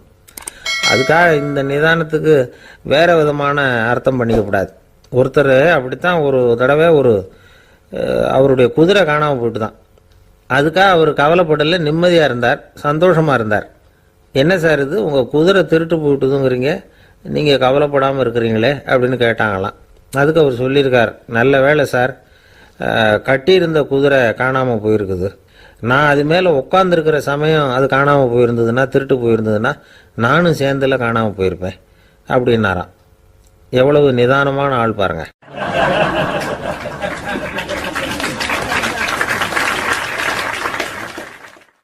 ஒரு நண்பர், சினிமா படம் தயாரிக்கிறவர், அவர்கிட்ட ஒரு நாள் பேசிக்கிட்டு இருந்தேன். அது எப்படி சார், நீங்கள் எடுக்கிற எந்த படமும் கையை கடிக்காத அளவுக்கு எடுத்துடுறீங்களே, அது எப்படின்னு கேட்டேன். அது ஒன்றும் பெரிய விஷயம் இல்லை சார். பெண்களுக்குன்னு சில உருக்கமான காட்சிகள், இளைஞர்களுக்குன்னு சில நடனங்கள், அடிதடி காட்சிகள், அப்புறம் வயசானவங்களுக்குன்னு சில ஆன்மீக காட்சிகள், சின்ன பிள்ளைங்களுக்கு சிரிப்பு, இப்படி எல்லாமும் சேர்த்து நான் படம் எடுக்கிறேன். மசாலா படம்னு பேர். இது ரொம்ப பெருசாக இல்லைன்னாலும் ஓரளவுக்கு சுமாராக ஓடிடும், கையை கடிக்காது அப்படின்னார். இது ஒரு உத்தி. சில பத்திரிகை ஆசிரியர்களும் இந்த உத்தியை கையாளுறது உண்டு. இந்த உத்திக்கு பார்னம் உத்தி அப்படின்னு பேர். பார்னம் எஃபெக்ட் அப்படின்னு சொல்லுவாங்க. அதாவது ஃபீனியஸ் டி பார்னம் அப்படின்னு ஒருத்தர் அமெரிக்காவில் இருந்தாராம். அதாவது 19ஆம் நூற்றாண்டில் அமெரிக்காவில் கொடிகட்டி பறந்த ஒரு சர்க்கஸ் நிறுவனத்தின் அதிபர் அவர். இந்த உலகத்தில் ஒவ்வொரு நிமிஷமும் ஒரு ஏமாளி பறந்துக்கிட்டே இருக்கிறான் அப்படிங்கிறது அவருடைய சித்தாந்தம். ஒவ்வொருத்தரையும் திருப்திப்படுத்துகிற அளவுக்கு அம்சங்களை கொஞ்சம் கொஞ்சமாக கலந்து கேளிக்கை நிகழ்ச்சிகளை நடத்தினது தான் அவருடைய மகத்தான வெற்றிக்கு காரணம். அதனால் அந்த உத்தியை யார் கடைப்பிடிச்சாலும் சரி, அதுக்கு பார்னம் உத்தி அப்படின்னு பேர் வந்துட்டுது. ஜோசியம் சொல்கிறவங்களுக்கும் இந்த உத்தி தான் கை கொடுக்குது. ஒரு விஷயத்தை ஒருத்தருடைய கோள் நிலைகள் அல்லது கையெழுத்து நிரூபிக்கிறதாக அவர்கிட்ட சொன்னால் அதை அவர் நம்பிவிடுவார். ஆனால் அந்த விஷயம் நல்லதாக இருக்கணும், நேர்மையானதாக இருக்கணும், அதாவது பாசிட்டிவாக இருக்கணும். 8ஆம் இடத்துல குரு, 9ஆம் இடத்துல சனி, நீங்கள் ஒரு பெரிய மேதை தான் அப்படின்னு சொல்லுவாங்க. கேட்குறவங்களுக்கு அதை மறுக்கிறதுக்கு மனசு வராது. அப்படி சொல்லும் பொழுது கூடவே என்ன கொஞ்சம் முன்கோபம் அதிகமாக இருக்கும், இருந்தாலும் அது உடனே மறைஞ்சிரும் அப்படின்னு சில அற்ப விஷயங்களையும் சொன்னாலும் அதையும் சரிதான்னு சொல்லி ஒத்துக்குவாங்க. ஆளுமையை எடை போடுகிற ஒரு நிறுவப்பட்ட உத்தியின் மூலமாக தன்னுடைய குணாதிசயங்கள் கண்டுபிடிக்கப்பட்டதாக அவர் நம்புறது தான் இதுக்கு காரணம். இந்த மாதம் பணத்தட்டுப்பாடு கொஞ்சம் இருக்கும், உடம்புல ஏதாவது கொஞ்சம் அசௌகரியம் இருக்கும், வீட்டுக்குள்ளே லேசாக மனஸ்தாபம் வரலாம், இது மாதிரி பொதுப்படையாக சிலதை சொன்னாலே போதும், மக்களை நம்ப வச்சுடலாம். இதெல்லாம் நமக்கு மட்டும்தான் ஏற்படுது அப்படின்னு சொல்லி அவங்க நினைக்கிறது தான் காரணம். இதுதான் பார்னம் உத்திங்கிறது. மனிதர்கள் பாராட்டுகளை விரும்புகிறதும் விமர்சனங்களை வெறுக்கிறதும் பார்னம் உத்தியின் அடுத்த கூறு. அதனால் ஒருத்தருக்கு ஜோசியம் சொன்னாலும் சரி, அவருடைய ஆளுமையை மதிப்பிடுறதாக இருந்தாலும் சரி, அவரை புகழற மாதிரி இருந்தாலும் சரி, அப்படி இருந்தால் தான் அது சரியாக இருக்கும். சாதகமான விஷயங்களை அதிகமாகவும் பாதகமான விஷயங்களை நாசூக்காகவும் சொன்னால் மக்கள் அதை நம்பிடுவாங்க. ஒருத்தரை கருமின்னு சொன்னால் ஏற்றுக்க மாட்டார். அதையே கொஞ்சம் மாற்றி நீங்கள் கொஞ்சம் சிக்கனமான ஆசாமி அப்படின்னு சொன்னால் நீங்கள் சொல்கிறது சரிதான் சார் அப்படிம்பார். நீங்கள் பெரிய செலவாளி தான், இருந்தாலும் நல்ல விஷயங்களுக்கு தான் செலவழிப்பீங்க அப்படின்னு சொல்லணும். இப்படி இந்த பார்னம் உத்தியை கடைபிடிச்சி இன்னைக்கு வெற்றிகரமாக காலம் தள்ளுறவங்க நிறைய பேர் இருக்கிறாங்க. இந்த உலகத்தில் ஒவ்வொரு நிமிஷமும் ஒரு ஏமாளி பறந்துக்கிட்டே இருக்கிறான் அப்படிங்கிறது தான் ஃபீனியஸ் பார்னம் அவர்களுடைய நம்பிக்கை. அதை விட அடுத்தவங்களை ஏமாளியாக நினைக்கிற மனுஷர்கள் தான் இன்னைக்கு உலகத்தில் ரொம்ப அதிகம். ஒருத்தர் தன்னுடைய மேல் அதிகாரிகிட்ட போய், ஐயா ஒரு நாள் லீவு வேணும், என் தங்கச்சிக்கு கல்யாணம் அப்படின்னார். அவர் பார்த்தார். ஒரு 10 நிமிஷம் வெளியில் இருங்கன்னார். 10 நிமிஷம் கழித்து கூப்பிட்டார். இதை பாருங்க, நீங்கள் சொல்கிறது பொய். இப்போ உங்கள் தங்கச்சிக்கு ஃபோன் பண்ணேன். அவங்க தனக்கு 2 வருஷத்துக்கு முன்னாடியே கல்யாணம் ஆயிட்டதாக சொல்கிறாங்க அப்படின்னார். உடனே இவர் சொன்னார், சார் இப்போ நீங்கள் சொல்கிறதும் பொய்யா தான் இருக்கணும். ஏன்னா நிஜமாக எனக்கு ஒரு தங்கச்சியே கிடையாது அப்படின்னார்.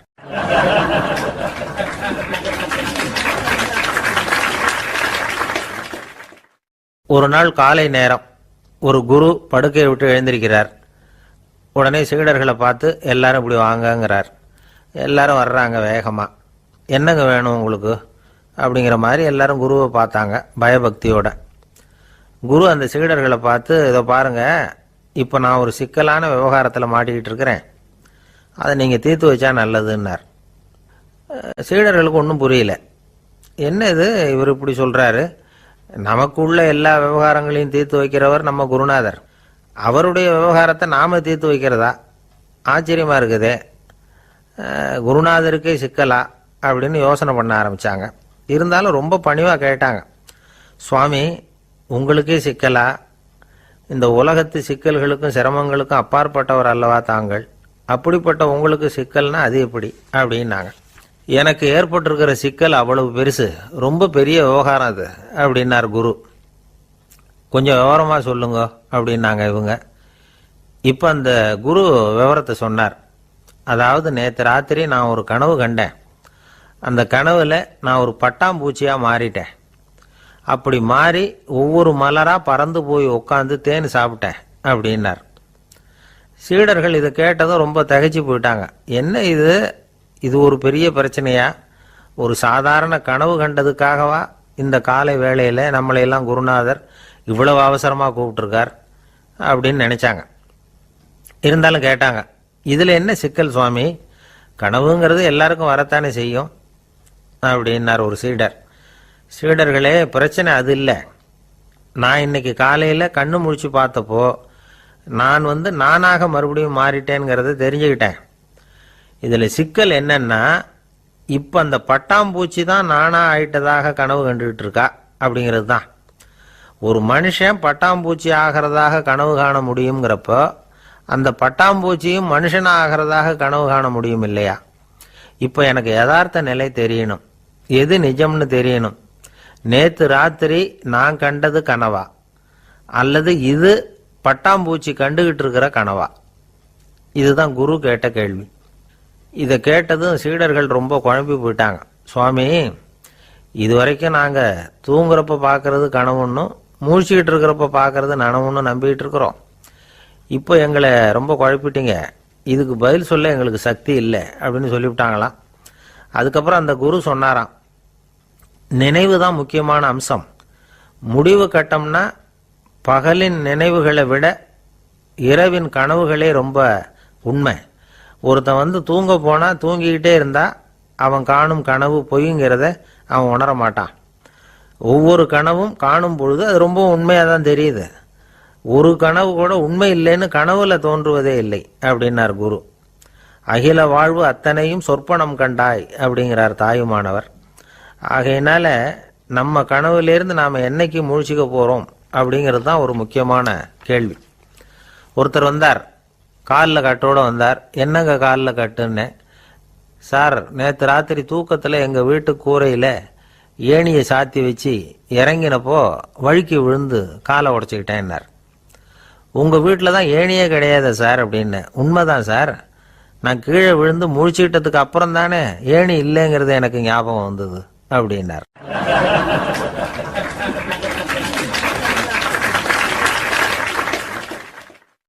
சில பேர் ஆளை பார்த்தா 60 வயசு மாதிரி தோணும். உண்மையான வயசு என்னன்னு பார்த்தா 40 அல்லது 45 சில பேரை பார்க்கறதுக்கு 45 மாதிரி தெரியும், உண்மையிலேயே 65 தாண்டி இருப்பாங்க. ஒரு மனிதனுக்கு 2 வகையான வயது உண்டுங்கிறார் ஓஷோ. அதாவது உடம்புக்குன்னு ஒரு வயசு, மனசுக்குன்னு ஒரு வயசு.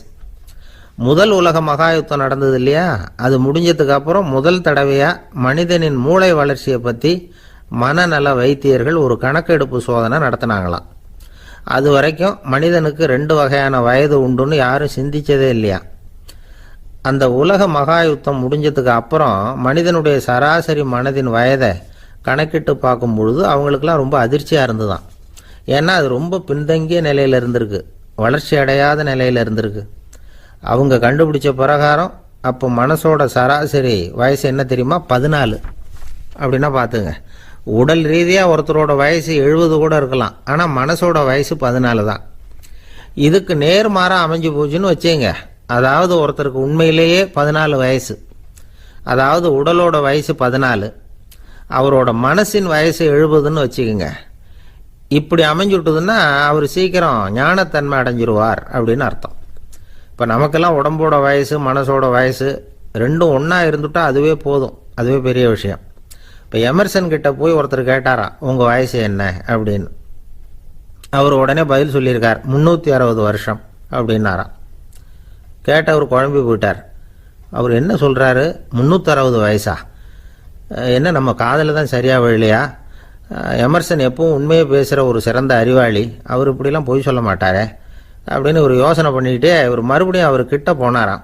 ஐயா, நீங்கள் சொன்னது சரியாக என் காதில் விழலை, அதனால் மறுபடியும் கேட்குறேன், உங்கள் வயசு என்ன அப்படின்னாராம். எமர்சன் மறுபடியும் சொல்லியிருக்கிறார், 360 வருஷம்னு. வந்தவருக்கு உண்மையிலேயே அதிர்ச்சியாக போட்டுது. அதுக்கப்புறம் மெதுவாக ஆரம்பித்தாராம், ஐயா நீங்கள் சொல்கிறத என்னால் ஏற்றுக்க முடியாது. எப்படி பார்த்தாலும் இப்போ உங்களுக்கு வயசு ஒரு 60க்கு மேலே இருக்காதுன்னு நினைக்கிறேன் அப்படின்னாராம். நீங்கள் சொல்கிறது சரிதான், அது என் உடம்போட வயசுன்னாராம் எமர்சன்.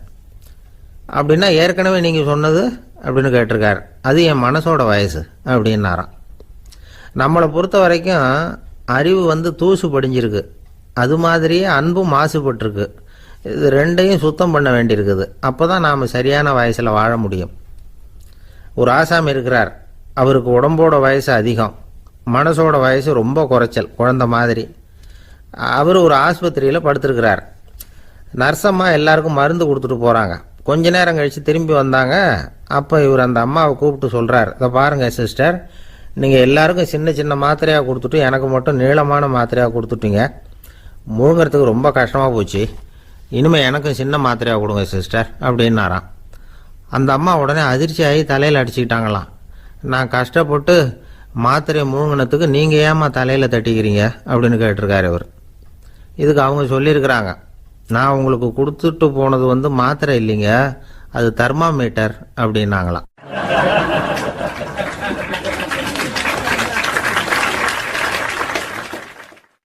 நாட்டில் நல்லவங்க ஒருத்தர் 2 பேர் இருக்கிறதுனால தாங்க மழையே பெய்யுது அப்படின்னு சொல்றது உண்டு. நல்லார் ஒருவர் உளரேல் அவர் பொருட்டு எல்லாருக்கும் பெய்யும் மழை. சில சமயம் ரொம்ப பேர் திடீர்னு நல்லவங்களா ஆயிடுவாங்க போல இருக்கு. அதனால தான் விடாம பேய் மழையா கொட்டி தீர்த்துடுது. எல்லாரும் நல்லவங்களாயிட்டா உலகமே தாங்காது போல இருக்க. அப்பப்போ ஒருத்தர் 2 பேர் நல்லவங்களாகணும், அப்பதான் சீரா மழை பெய்யும். மாசத்துக்கு 3 பேர் நல்லவங்களானா மாதம் மும்மாரி பொழியும். இதெல்லாம் வேடிக்கை பேச்சு. இப்போ இதெல்லாம் ஒரு பக்கம் இருக்கட்டும், இப்போ விஷயத்துக்கு வருவோம். ஒரு கும்பல்ல நல்லவன் யாரு அப்படிங்கிறத எப்படி கண்டுபிடிக்கிறது? இதுக்கு ஒரு வேடிக்கை கதை உண்டு. என்னுடைய நண்பர் ஒருத்தருக்கு அவங்க பாட்டியம்மா சொன்ன கதையா அது. அது என்ன கதைன்னா, ஒரு ஊர்ல ஒரு சமயம் பலமான மழை பெய்ய ஆரம்பிச்சுட்டு தான். இடி மின்னல் ரொம்ப கடுமையா இருந்திருக்குது. ஆரம்பிச்ச மழை வர வர கடுமையா ஆகிட்டு இருக்குதே தவிர நிக்கிற பாடா தெரியல. ஊர் ஜனங்கள்லாம் பார்த்தாங்க. இதுக்கு மேலேயும் வீட்டு உள்ள இருந்தா ஆபத்துங்கிறத புரிஞ்சுக்கிட்டாங்க. ஏன்னா வீடெல்லாம் இடிஞ்சு விழுந்துருமோங்கிற பயம். உடனே எல்லாரும் புறப்பட்டு ஊருக்கு பொதுவா இருந்த ஒரு மண்டபத்துல போய் தங்கிக்கிட்டாங்க. மின்னல் கடுமையா இருந்தது, இடி எந்த நேரத்திலையும் விழலாம்ங்கிற நிலைமை, எப்போ விழலாம்னு பார்த்துக்கிட்டு இருக்குது. அந்த மண்டபத்தில் இருந்த ஜனங்கள் மனசுக்குள்ள ஒரு பயம். நம்ம கூட்டத்தில் யாராவது ஒரு கெட்டவன் பாவம் பண்ணவன் இருந்தா கூட இடி இந்த மண்டபத்தில் விழுந்துரும், அது எல்லாருக்கும் ஆபத்து அப்படின்னு நினைச்சாங்க. சரி, இதுக்கு என்ன பண்ணலாம் அப்படின்னு யோசனை பண்ணாங்க. அந்த கூட்டத்தில் ஒரு பெரியவர் இருந்தார். அவரு ஒரு யோசனை சொன்னார். இதை பாருங்க, அதுக்கு ஒரு வழி இருக்கு. அதோ எதிர்த்தாப்புல கொஞ்சம் தூரத்தில் ஒரு உயரமா மரம் ஒன்று இருக்கு பாருங்க. பொதுவா இடி சுலபமா விழறது அது மாதிரி உயரமான மரத்துல தான். நம்ம கூட்டத்தில் இருக்கிறவங்க எல்லாரும் ஒவ்வொருத்தரா போய் அந்த மரத்தை தொட்டு விட்டு திரும்பி வந்துடணும். நம்மள பாவம் பண்ணவன் யாரோ அவன் அந்த மரத்தை தொடுற சமயத்துல இடி விழுந்துரும், அவன் மட்டும் போயிடுவான், மண்டபத்தில் இருக்கிற நாமெல்லாம் பொழைச்சிக்கலாம் அப்படின்னு ஐடியா கொடுத்தாரு அந்த பெரியவர். இது நல்ல யோசனையா பட்டது. எல்லாரும் ஒத்துக்கிட்டாங்க. ஒவ்வொருத்தரா போய் அந்த மரத்தை தொட்டு விட்டு திரும்பி வந்தாங்க. இடி எதுவும் விழல. இன்னமும் பாவம் பண்ண ஆசாமி அதை போய் தொடலை போல இருக்கு அப்படின்னு நினைச்சுக்கிட்டாங்க. ஒவ்வொருத்தரா போறாங்க, எல்லாரும் போய் தொட்டுக்கிட்டு வந்தாச்சு. இன்னும் ஒரே ஒரு ஆசாமி தான் பாக்கி. கடைசியா இருந்த அந்த ஆள் பயந்துட்டான். இது வரைக்கும் இடி விழலைன்னா இப்ப என்ன அர்த்தம்? இப்ப நாம தான் பாக்கி, நாம தான் தப்பு பண்ண ஆள் போல இருக்கு அப்படின்னு நினைச்சுட்டான். அதனால துணிச்சலா போய் தொடறதுக்கு பயந்தான், தயங்கிக்கிட்டே இருந்தான். இருந்தாலும் மற்றவங்க எல்லாம் சும்மா இருப்பாங்களா? கட்டாயப்படுத்தி கழுத்தை பிடிச்சி தள்ளாத குறையா அவனை தள்ளி விட்டாங்க, போய் தொட்டுட்டு வாடான்னு. அவன் நடுங்கிட்டே போய் அந்த மரத்தை தொட்டான். அதே வினாடி ஒரு பயங்கரமான மின்னல் இடி விழுந்துட்டுது. எங்க விழுந்தது தெரியுமா? அந்த ஆள் மேல இல்ல, மண்டபத்துல விழுந்தது. மண்டபத்துல இருந்தவங்க பூரா காலி. அந்த ஒரு ஆள் மட்டும் புழைச்சிக்கிட்டான். இந்த ஒரு ஆளை காப்பாத்துறதுக்காக தான் இடி மண்டபத்துல விழாம இருந்திருக்குது. இதுதான் கதை. அதனால நல்லவங்க எப்படியும் தப்பிச்சுக்குவாங்க அப்படிங்கிறது ஒரு நீதி. ஒருத்தன் அப்படிதான் தெருவில் நடந்து போய்கிட்டு இருந்தான், ரொம்ப நல்லவன். எதிரில் ஒருத்தன் சைக்கிளில் வந்துகிட்டு இருந்தான். அதுல மோதி இவன் கீழே விழுந்துட்டான். சைக்கிள்காரன் உடனே இறங்கி இவனை தூக்கி விட்டான். இவன் எழுந்திரிச்சு அவனை முறைச்சி பார்த்தான். அப்படி பார்க்காதீங்க சார், நீங்க ரொம்ப புண்ணியம் பண்ணியிருக்கீங்க, அதுதான் இப்போ சைக்கிளில் மோதிக்கிட்டீங்க அப்படின்றான். என்ன அப்படி சொல்றேன் நான்? இவன் 10 நிமிஷத்துக்கு முன்னாடி நான் லாரி ஓட்டிட்டு வந்தேன், அப்போ நீங்க எதிரில் வந்திருந்தீங்கன்னா என்ன ஆயிருக்கும் அப்படின்னானா அவன்.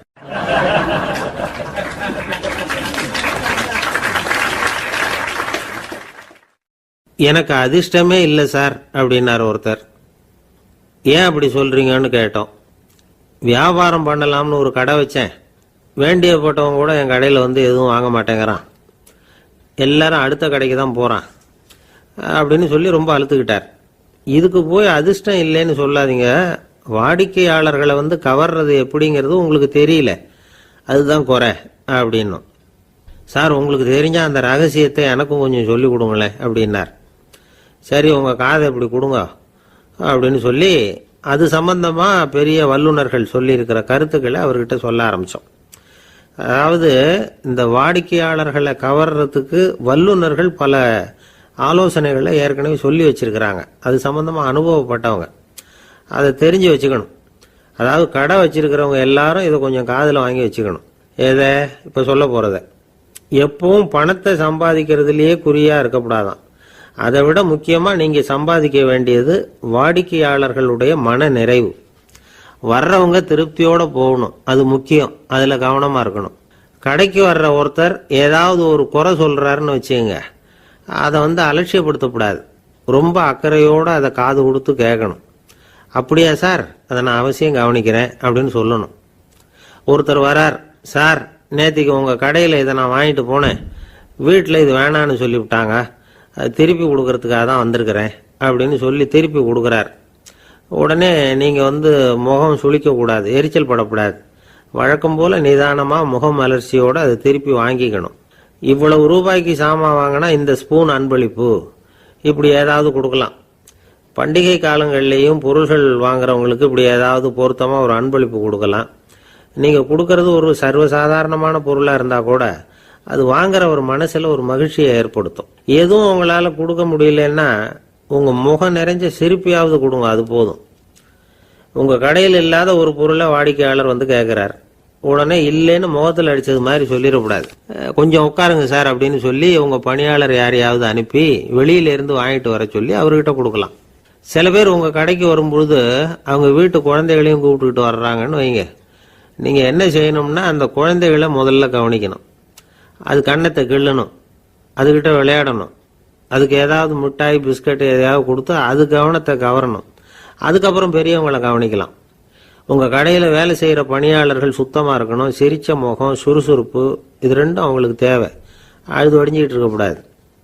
அப்புறம் இன்னொரு விஷயம், அதிகமா பொருள் வாங்குற ஒருத்தர்கிட்ட அதிக மரியாதையாகவும் குறைச்சலா பொருள் வாங்குறவர்கிட்ட வேற விதமாகவும் நடந்துக்க கூடாது. எல்லாருக்கிட்டையும் சமமா நடந்துக்கணும். 5 ரூபாய்க்கு வாங்கினாலும் சரி, 500 ரூபாய்க்கு வாங்கினாலும் சரி, அவங்க கிட்ட நீங்க காட்டுற மரியாதையில வித்தியாசம் இருக்கக்கூடாது. எல்லாத்துக்கும் மேல உங்க கடையில ஒரு பொருள் வாங்கினா அது உண்மையானதா இருக்கும், தரமுள்ளதா இருக்கும் அப்படிங்கிற நினைப்பு ஜனங்களுக்கு வரணும். அதனால தரமான பொருளையே நீங்க உங்க கடையில வச்சிருக்கணும். இது வரைக்கும் நான் சொன்னதையெல்லாம் கவனத்துல வச்சுக்கிட்டு நீங்க கடையை ஆரம்பிச்சீங்கன்னா வியாபாரம் பிச்சுக்கிட்டு போகும். அப்படி போகலன்னா அதுக்கப்புறம் கேளுங்க. ஏன்னா இந்த யோசனைகள்லாம் அனுபவப்பட்டவங்க சொல்லியிருக்கிற யோசனைகள். இந்த யோசனைகள்ல நீங்க எச்சரிக்கையா இருக்க வேண்டிய ஒரு விஷயம் உண்டு. அது என்னங்கிறதையும் தெரிஞ்சு வச்சுக்கிறது நல்லது. என்னுடைய நண்பர் ஒருத்தர் வந்தார். சார், உங்கள் யோசனையை கேட்டதுனால நான் ஒரு அறை வாங்கினது தான் மிச்சம்னார். என்ன ஆச்சுன்னு கேட்டேன். எங்கள் கடைக்கு ஒரு பெரிய அம்மா குழந்தைய தூக்கிட்டு வந்தாங்க சார். உங்கள் யோசனைப்படி அந்த குழந்தையோட கன்னத்தை கிள்ளணும்னு முயற்சி பண்ணினேன். திடீர்னு அந்த நேரம் பார்த்து அந்த குழந்தை தலையை குனிஞ்சிக்கிட்டுது. என் கை குழந்தையோட கன்னத்துக்கு பதிலாக அது தூக்கிட்டு வந்தவங்க கன்னத்தை கிள்ளி விட்டுது. அதுதான் அப்படி ஆயிட்டுது அப்படின்னார், கன்னத்தை தடவிக்கிட்டே.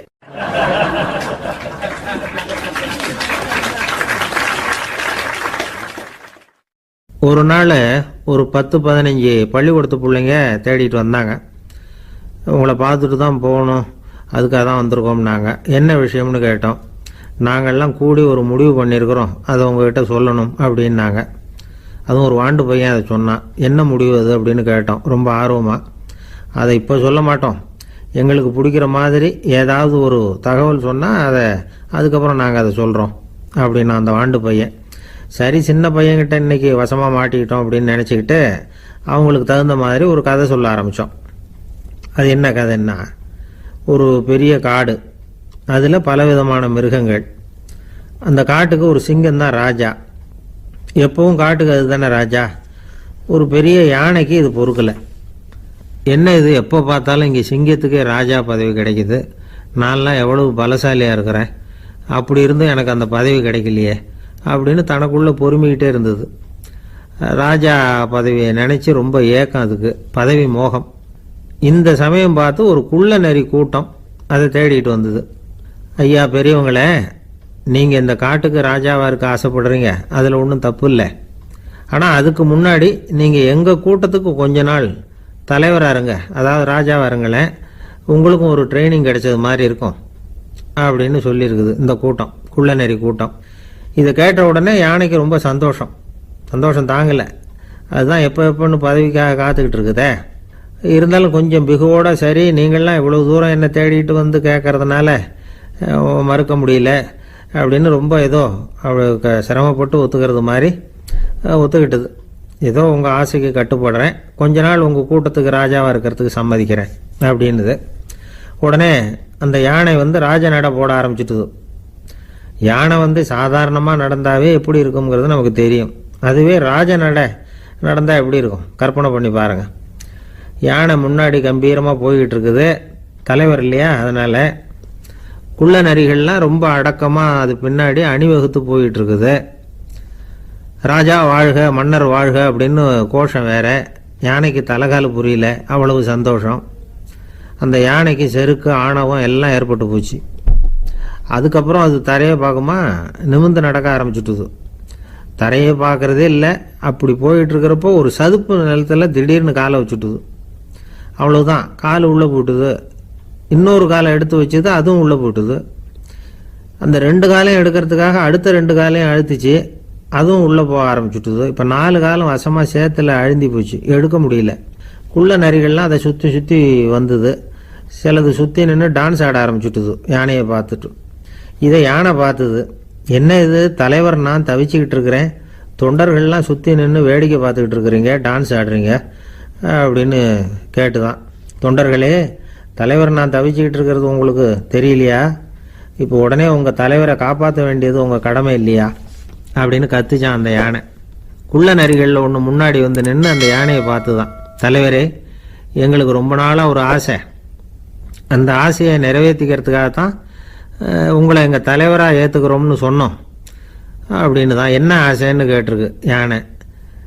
யானை கறி சாப்பிட்டு பார்க்கணுங்கிறது எங்களுக்கு ரொம்ப நாளாக ஆசை, அது இன்னைக்கு தான் நிறைவேற போகுது அப்படின்னு தான் அந்த நரி.